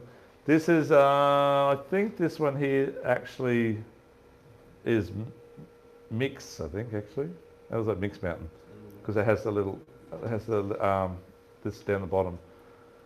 But that's about a 300 metre rise, and you can see the indentation around it. That's down off Tweed Heads, the spot I was telling you about. And see this, that's that pink crimson perch that they call them. They're so good to eat, guys. You got to get one. Big nannies, those nannies down there, like that's about a 50 centimetre snapper, and the nanny's nearly as big as the snapper. It's like a 2 kilo nanny. They're huge down there. This is flamey. So flamies that come up like that. Okay, that's in 295 metres. As I say, my honey hole's 280 to 300. That's one of the areas, and that's a really big school of flamies there. They're going to be either bar cod or something like that down the bottom there, but they're the flamies. You start to get that red patches in there. Sometimes it goes solid red when they're really compact, and they're flamies. That's a tile fish. So they get them huge over in America, like 20, 30 kilos. The biggest I've caught here is probably about 3 kilo or 3.5. Yeah, really nice. They're very soft on the air. Nice to eat though. They're crossed between a wrasse and a parrotfish. Really big in Japan. Are they really big in Japan? Just bar cod 2 at a time. That's called a tang snapper, T-A-N-G. Tang as in the old orange drink. They're really good eating as well. I've only ever caught probably 4 or 5 of them now. But they're always around 4 to 6 kilos. They're good size. And they've got like a purple mauve finish on. Not a flamey. What do you reckon they feed on out there, Don? I always check the guts out, and sometimes they got little ornates in them. Yeah, that's right. There's flamey. So sorry. We're going in a bit shallower now. We're actually working from out deep back to in close. That's actually not my boat. That's another customer's, that one. I think that is. Pearlies. So the biggest pearlies I caught out here, guys, it was only a couple of years ago, 3 years ago, were about 76 centimetres in size. That's the biggest, which is about 7 kilo. That one there's about probably 65 maybe, or 60, 65, probably around about 5 kilo. That's North Straddie there, okay? So we're sort of half out North Straddie, looking back. Yeah. That one there was one of my Chinese mates' mate that was with us. That's a solid 65, maybe close to 70, that one. He's quite tall, that guy. As I was saying with flamies, you get a lot of bycatch snapper and stuff out in the deep, in 280 metres, quite often. This is back down at Tweed again. You can see those pink type fish, pigfish, and really big nannies, and kingfish, of course. Everything you catch is nice eating. Pearlies, so this is in 120 metres. These are pearlies obviously on the bottom. There's not much wireweed here, but it's an area that's right, there's probably wireweed really close to it, in that area. These are pearlies up high too, so pearlies will be down amongst the wireweed and they'll be up off the bottom. Because it's not, that's 97 metres there. It's 120, so it's only like a 20 metre window there. So they're about probably 15 metres off the bottom, and they're down on the bottom. Normally on the back of the current. Oh, thanks, though. Good. Sorry? Are they normally on the back of the current? No, they sit up on the top as well. I've caught them up like right at the top of the reef into the current. Pearlies actually like a bit of current and drift. They don't mind it 2 knots or 1.5 knots. It's hard fishing. They're on the chew. I think a lot of fish actually are on the chew when the video is it? Oh, sorry, one more. Fish are on the chew when there's a bit of current. They get hungry. They're working all the time, right? Yeah. And if you get when you get a low, I don't know how it works. I don't know how it works underwater, but supposedly it presses on their stomach and they don't want to eat. When you get a high, their stomach, they expand and they're hungry. They want to eat. Yeah, lost the barcode like halfway up and seen it floating about half an hour later. Yeah, I found a mate's one floating once too. He'd take it off and I scored it. So always, if you drop a fish, as John was saying, always keep an eye in the distance for something floating belly up, or a bird hovering above it. Okay, I'm just going to quickly show you a video here when I was with my brother Paul, about 2 years ago. I think it was about last year or 2 years ago. I don't know. Like 2 years? 2 years ago, maybe, yeah.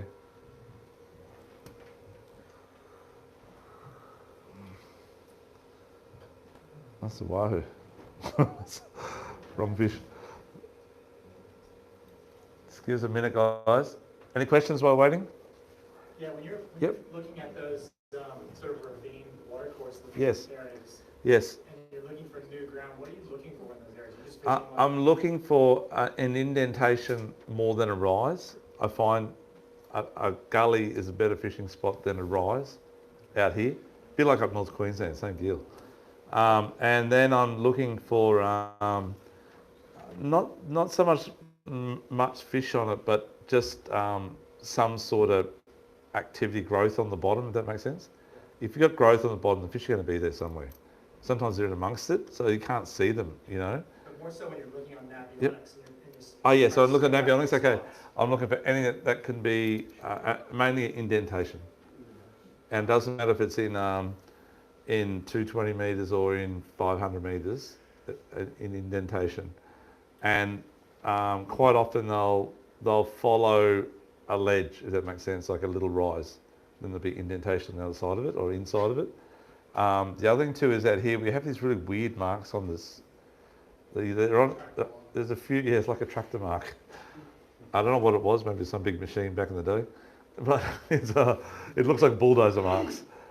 And I always thought they were from a ship, like a ship's done it, sounding and done it, but when you do the measurements on it, it's like 7 k's wide, right? Or 4.7 k's wide, I can't remember exactly what it was. And they go forever. And but you lose sinkers on it. You go off the track, it's sand. You go on the track, you get stuck on the bottom, and you get fishicles. A lot of barcode. And there's 2 of them that run out here, and they go from about inside Riviera grounds, or just south of it actually, all the way up to for about 20 k's. So I didn't know that existed until the chart came out. And if you see those tractor marks, they're really good. The weird part is on some areas around the world, I study the bottom, I watch them, the tractor marks are there. When there's a big boulder, they divert and go around the boulder and come back around this way. It's so scary. I don't want to go there. Have a look, you'll see it. It's like that doo-doo-doo-doo. Oh, what have we got here, Dave? Doesn't play. Well, did we have it playing earlier? Sorry guys, technical fault. So anyhow, look for anything, structure on the bottom, and that's what we're looking for. And as I said before, more that lump, like little lump, but more indentation. Okay, this is another thing too. Outside of 300 metres, there's a lot of indentation. That's better. Inside 300 metres, sometimes you got to look for the little lumps. There tend to be more lumps than indentations. But once what about those ravine-looking things? Yeah, the ravine things, they're really prominent where there's a headland. So you've got Point Lookout and Cape Morton. There's heaps up east of those things. Tweed Heads, east of that. Byron, east of that. We've got a whole bunch out of Lennox, so straight off Lennox there's a bunch. Yeah, where you are is a great one down there, mate. It's fantastic down there. And in a lot closer, of course. So those ravines, when you find the ravines, this is the other thing too, guys. Tweed's a great thing for it because Tweed has like a big, it comes in like a big loop west and then it comes down, runs the way down the coast. So on that ravine, you get your barcode on the top side of it, where they start the first little indentation in about 3 to 350 metres, a lot of barcode. Once you get out to about 400 to 450, and the ravines start to get a bit more aggressive, you get your blue eye and you get bass groper and still barcode. You get the 3 of them. So flamies out off the Tweed there. you do. I haven't found them yet. I'll be honest, I haven't found them down there yet. I've got a customer I gave some marks to only 6 months ago or something, and because he wanted to know, most of my flamies up north. But I'm trying to, it's too late now, there's too many people up there, but I was trying to keep it a little bit quiet. You know? I said, mate, this is where I get him. He's from Tweed. I said, get him down here, this area. So I gave him some marks. He freaking called it flamies. And he showed the photos. Oh God, no way. I said, do you mind me tell me which one? He goes, well, you gave him the marks, you know where they are. I couldn't really ask you any more than that. But yeah, good flamies. So. But the marks I gave him were in about 280 to 300 metres on the inside edge of what you're talking about, mate. So I think if you're going to get flamies, look around that 280 mark inside the ravines, just inside of it, which is where I gave him. So down Tweed Heads, mate, where the canyon starts, Yeah, that's where we're in about 280. Yep. But I've got a customer, as little Jack used to work with Roderick Walmsley on that charter boat down out of Tweed. And he used to jig him all the time in 280 metres, but he's up a bit further on about 2808, which is sort of Kira. 2817. 2817 down there? Okay. 15353. There you go. 100 around there. That's on the bottom end of that, Oh, no, it's only about halfway down. That supposedly Mount Warning Edge fell in the water. It's flaming there. Flames there? Okay. Yeah, I've got mates that get down to Brunswick, they smash it down there. And Lennox as well, mate. Lennox, Brunswick, Ballina. That whole ridge. Yeah. Find them where you want it. Yeah. If you don't mark them, they're not there. But if you Yeah. mark them, they're there. As long as you're in about 280 metres, you'll catch them. Yeah. And then, so you get flamies, then you get bar cod. You get bar cod with the flamies too, by the way. And you get snapper and kingies. Once you get over 300, you just don't, the snapper and kingies seem to dwindle off for some reason. Probably too deep. And then it converts to around 400 to bass groper and all that. I haven't caught bass groper. I think I might only ever caught one inside of 300 metres. I've always been out deeper. Has anyone here caught a bass groper? Yeah, a couple of you have? Yeah, you know, they fight hard. They pull really hard. One of these tentacles, but Yeah. pulled it up okay. Yeah, that's okay. Yeah, good. Yeah, very good. Can't get it though? That's okay. That's all right next time. If you jump on our YouTube page, you'll see the videos, okay? Yeah. That's all right. Thanks, Dave, for trying. You assume we've all watched it anyway. Yeah, you probably have watched it anyhow. Yeah, that's right. Yeah. Anyhow, so fishing out in the deeper water, we just, thanks, Dave. Good try. We're just going, thanks, Aaron, do you mind to flick the switch, buddy? Thanks, buddy. Thanks, mate. No, that's all right. Was it warm, is it? Yeah, please. Thank you. Perfect, mate. Thank you. Yeah. So, if you're fishing out in that depth, you've got to go something. This is a Beastmaster actually. I use a Forcemaster and a Beastmaster. Oh, this is actually a Forcemaster. Sorry, my Beastmaster's here. I'll show you in a minute. So you've got to go something at least that size that holds about 8. Well, this holds 980 of 80. So you need at least 800 metres when you're fishing in 500 metres. You just need it. 1,000 metres is even better. So if you do get busted off, you may be able to get one more drop down if you're lucky. But the one that, the next level up, which is like the massive one there behind Stewie, that's my, that one actually I'll show you, Graham. So this is a new one from Daiwa. So Daiwa brought out a slightly bigger reel and then 2 models. They have the base model, which is like the old Tentacom 1000, which we've got here. And then they do remember the Tentacom Bull and the Daiwa? Well, this is the Sea Power, which is like the stronger version of the Tentacom Bull. Holds, how much of 80? About the same, about 900. About 900 of 80, 980 of 80. But they're a bigger reel than the old Tentacom. The Tentacoms only hold about, I think, around 700 of 80. They say they hold thousands on, but they don't. This one holds more, bigger reel, and a little bit more powerful than the old models. Price is about the same though. Okay. So a combo like that is about, I'll talk to you later about, I'll tell you the pricing later when we turn the screen off there. And then we've got the big beast. So this is my big beast, which I've had now for, I don't know, 15 years. And it's done many trips. It's a 9, Mia 9. We still sell these in the new model, the APJ. They are very expensive, but they are very, very nice and very, very powerful. And they hold like 1,300 metres of 100 pound. So a whole lot of line. Or actually 1,500, I don't know. More, yeah. And you've had that for 15 years. Have you ever had to replace the electric motor or a gear in it? Never. Nothing. And What's the reason why? you got the same ones. You got an 8. You got an 8. So you got 8. And I've never had anything. No. I've had it for 10 years too. Yeah. No, you've had at least 10, maybe 12 years, Michael. I used to fish a lot with Mike to keep dropping. But yeah, so these things are just beasts, but the reel's about 4.5K. Okay. See that Greg's video where he got the marlin on it? Yeah. Right marlin. Yeah. I got a blue marlin. You can weigh it. 120, 130 kilos on the bottom. I thought it was a swordfish. I was hoping. Sorry? You think they're better than mine? No, they don't. No, they're tough as. No, can't kill them. Anyhow, but that's a big heavy one. So a combo like that, you're looking at about around 5K spilled up. But anyhow, they're good. They're really good. We'll talk about that later. Okay, GPS. Any questions on the deep water stuff? Is it exactly the same as the shallow water stuff? Backing up, same deal, same everything. Just bigger. This is the Bigger. real deep stuff, the Yes. 500 metre plus stuff. Yes.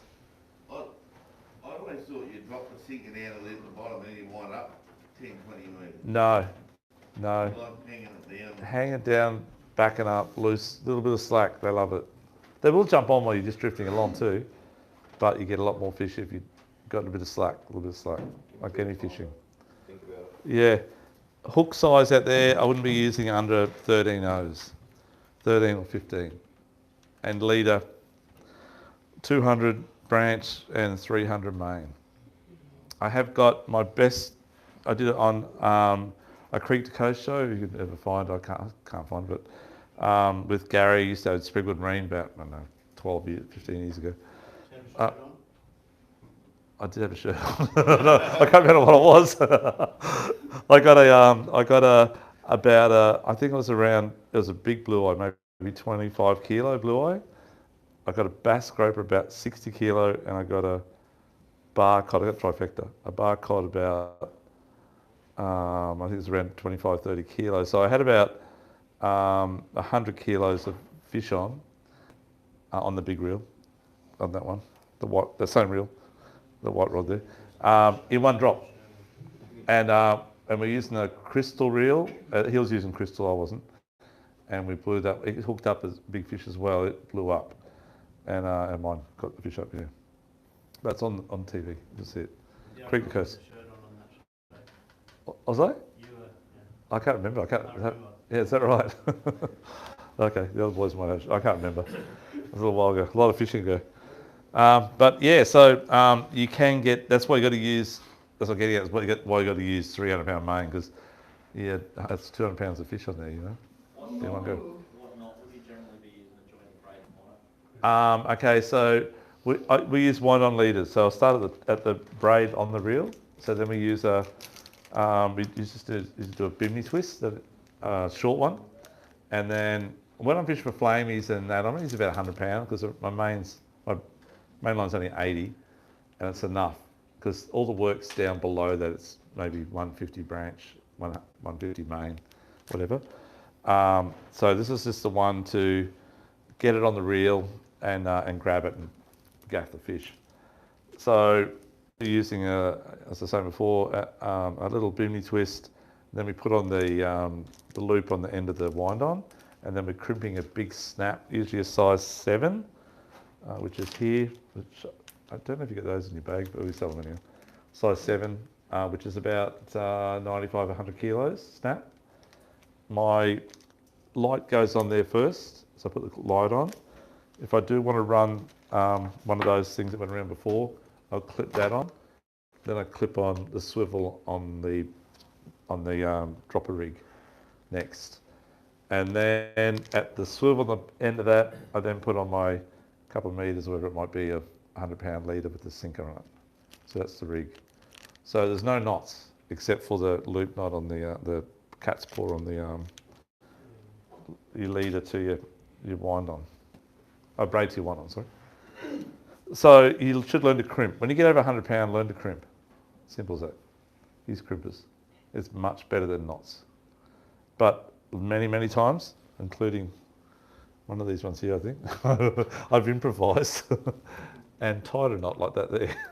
So that's on my Beastmaster. I'll show you this too, guys. So unfortunately, you can't get Beastmasters at the moment till next year. There's no production available in the world because they've got a new model coming out. But the Beastmaster and the Forcemaster are very similar. I've got both, and I can't tell the difference in the two, and I use both. But Beast pulls them up quicker. they both pull the same on mine. Yeah, my Forcemaster's good too. But I just want to show you this. This is a battery pack. So on my old Haynes Hunter, my Haynes, I had Anderson plugs, and forever the little tabs, the metal tabs would corrode out, get green, and they'd snap off. It was a pain in the arse. So how many times I replaced them. Then I put Minn Kota plugs on them. Minn Kota plugs are really good.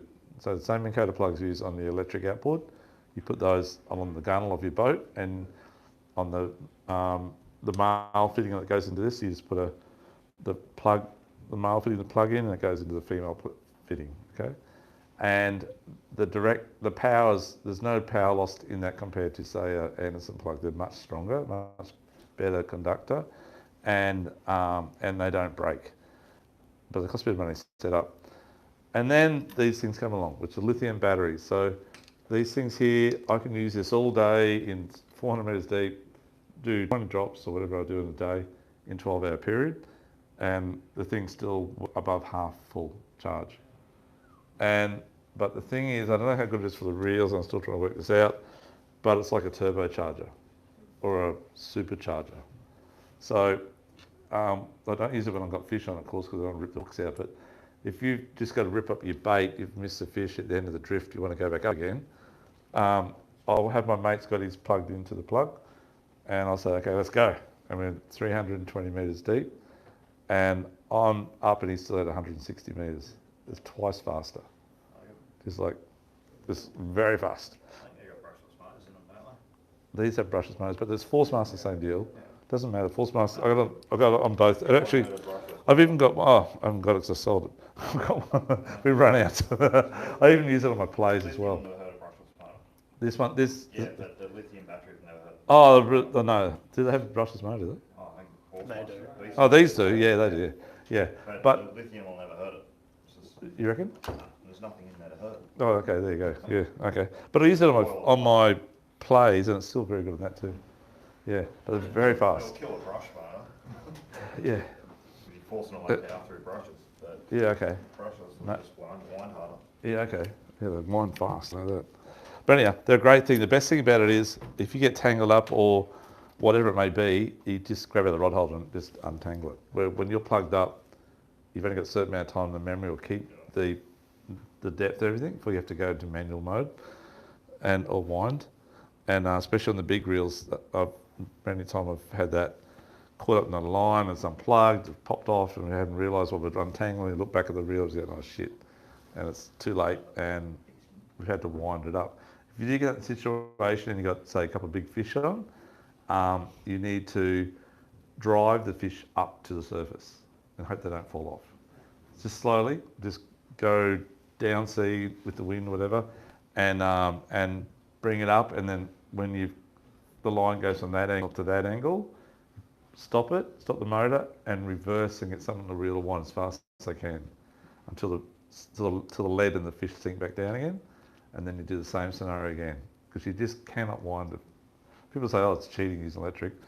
Try using by hand, you cannot get fish up. You just cannot get it. Well, it's too hard. You just can't wind it. It doesn't work. So it's like if you ever caught a blue marlin and it's died down deep, same scenario. You could use your legs and arms and get it up. It's hard work.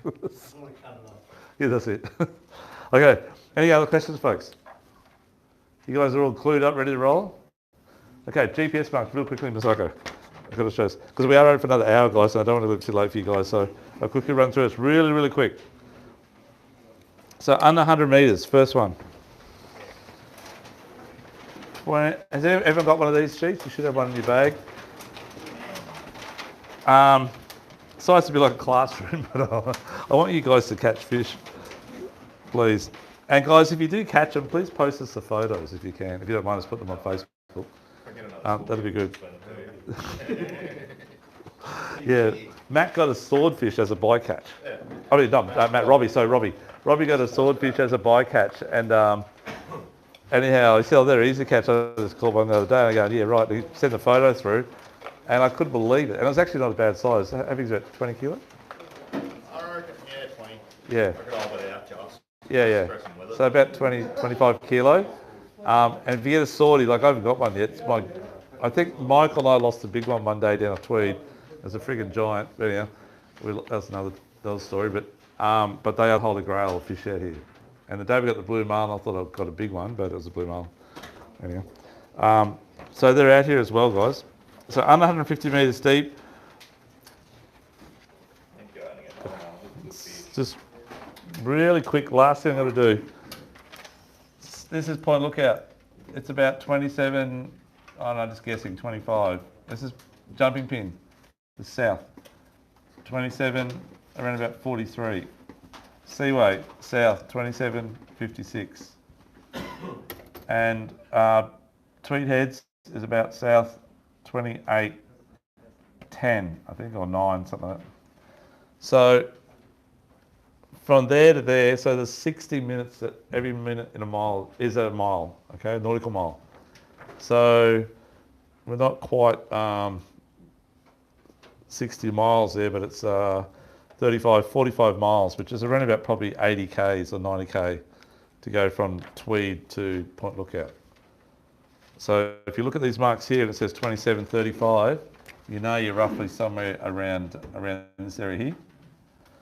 And if it says 153.43, you're in about around the 50 fathom sort of area, a bit over. Just to show you how it works, okay? So you can look at this and say, oh, I know exactly where that is, but you need to understand where you are first. So that's right up north. And then run down the bottom, when it goes 2809, that one's sort of down to Tweed Heads Way, right? 2728 is north of Point Lookout, around Point Lookout, sorry. Under 350 metres deep, so 2728, again, we're up near Point Lookout up here somewhere, right up. And 153.52, you're somewhere in around that, around 300 metres deep. These are all flaming marks, all these ones down to the first, on the under 350 metres deep, the 1, 2, 3, 4, 5, 6 top marks are all flaming marks, pretty well, all bar cod. The rest are all bar cod. Okay, and you go right down. The ones that's talking about Tweed Heads where supposedly Mount Warning landed is 28.15 down to 28.29. So it's 14 miles of just ridge and boulders and rocks and whatever on the bottom in about 200 to 240 metres deep. The under 600 metres deep one, again, you're right up near Point Lookout, 27:30, right up near here somewhere, but out on the edge of the contours off there, that area. And we're going all the way down to 28:36, so that's right down, getting down towards probably Lennox Head, down your way, mate. That way. So that's, once you get south of Tweed, there's ravines everywhere, all the way down to Ballina and further south. It's really good country. And it's the same once you get north of Point Lookout, all the way up to off Cairns. We did a trip recently, real quick, off Cairns. We did from Airlie Beach to Cairns, and every day we fished out on the deep with electrics after we fished catching trout and stuff. And we're in 400 metres deep, and we're catching bar cod and ruby snapper, flame snapper. The same as we catch down here, but don't get many rubies down here. But it was the same sort of situation. We just used exactly what we knew down here and put it in context up there, and it worked. We just smashed it. So you can use that same sort of thing you're learning tonight everywhere around Australia. Just got to work out the scenario, okay? So it doesn't matter if you're in New South Wales or halfway up Cairns, it works the same area. Okay, that's it. Any questions on the marks? Okay, we'll get going. Okay. You guys know how to fish. I see your pictures. These guys catch lots and lots of bar cod. We're all hanging out waiting for you to give us the login details from Navionics. I will die one day. You can get it then.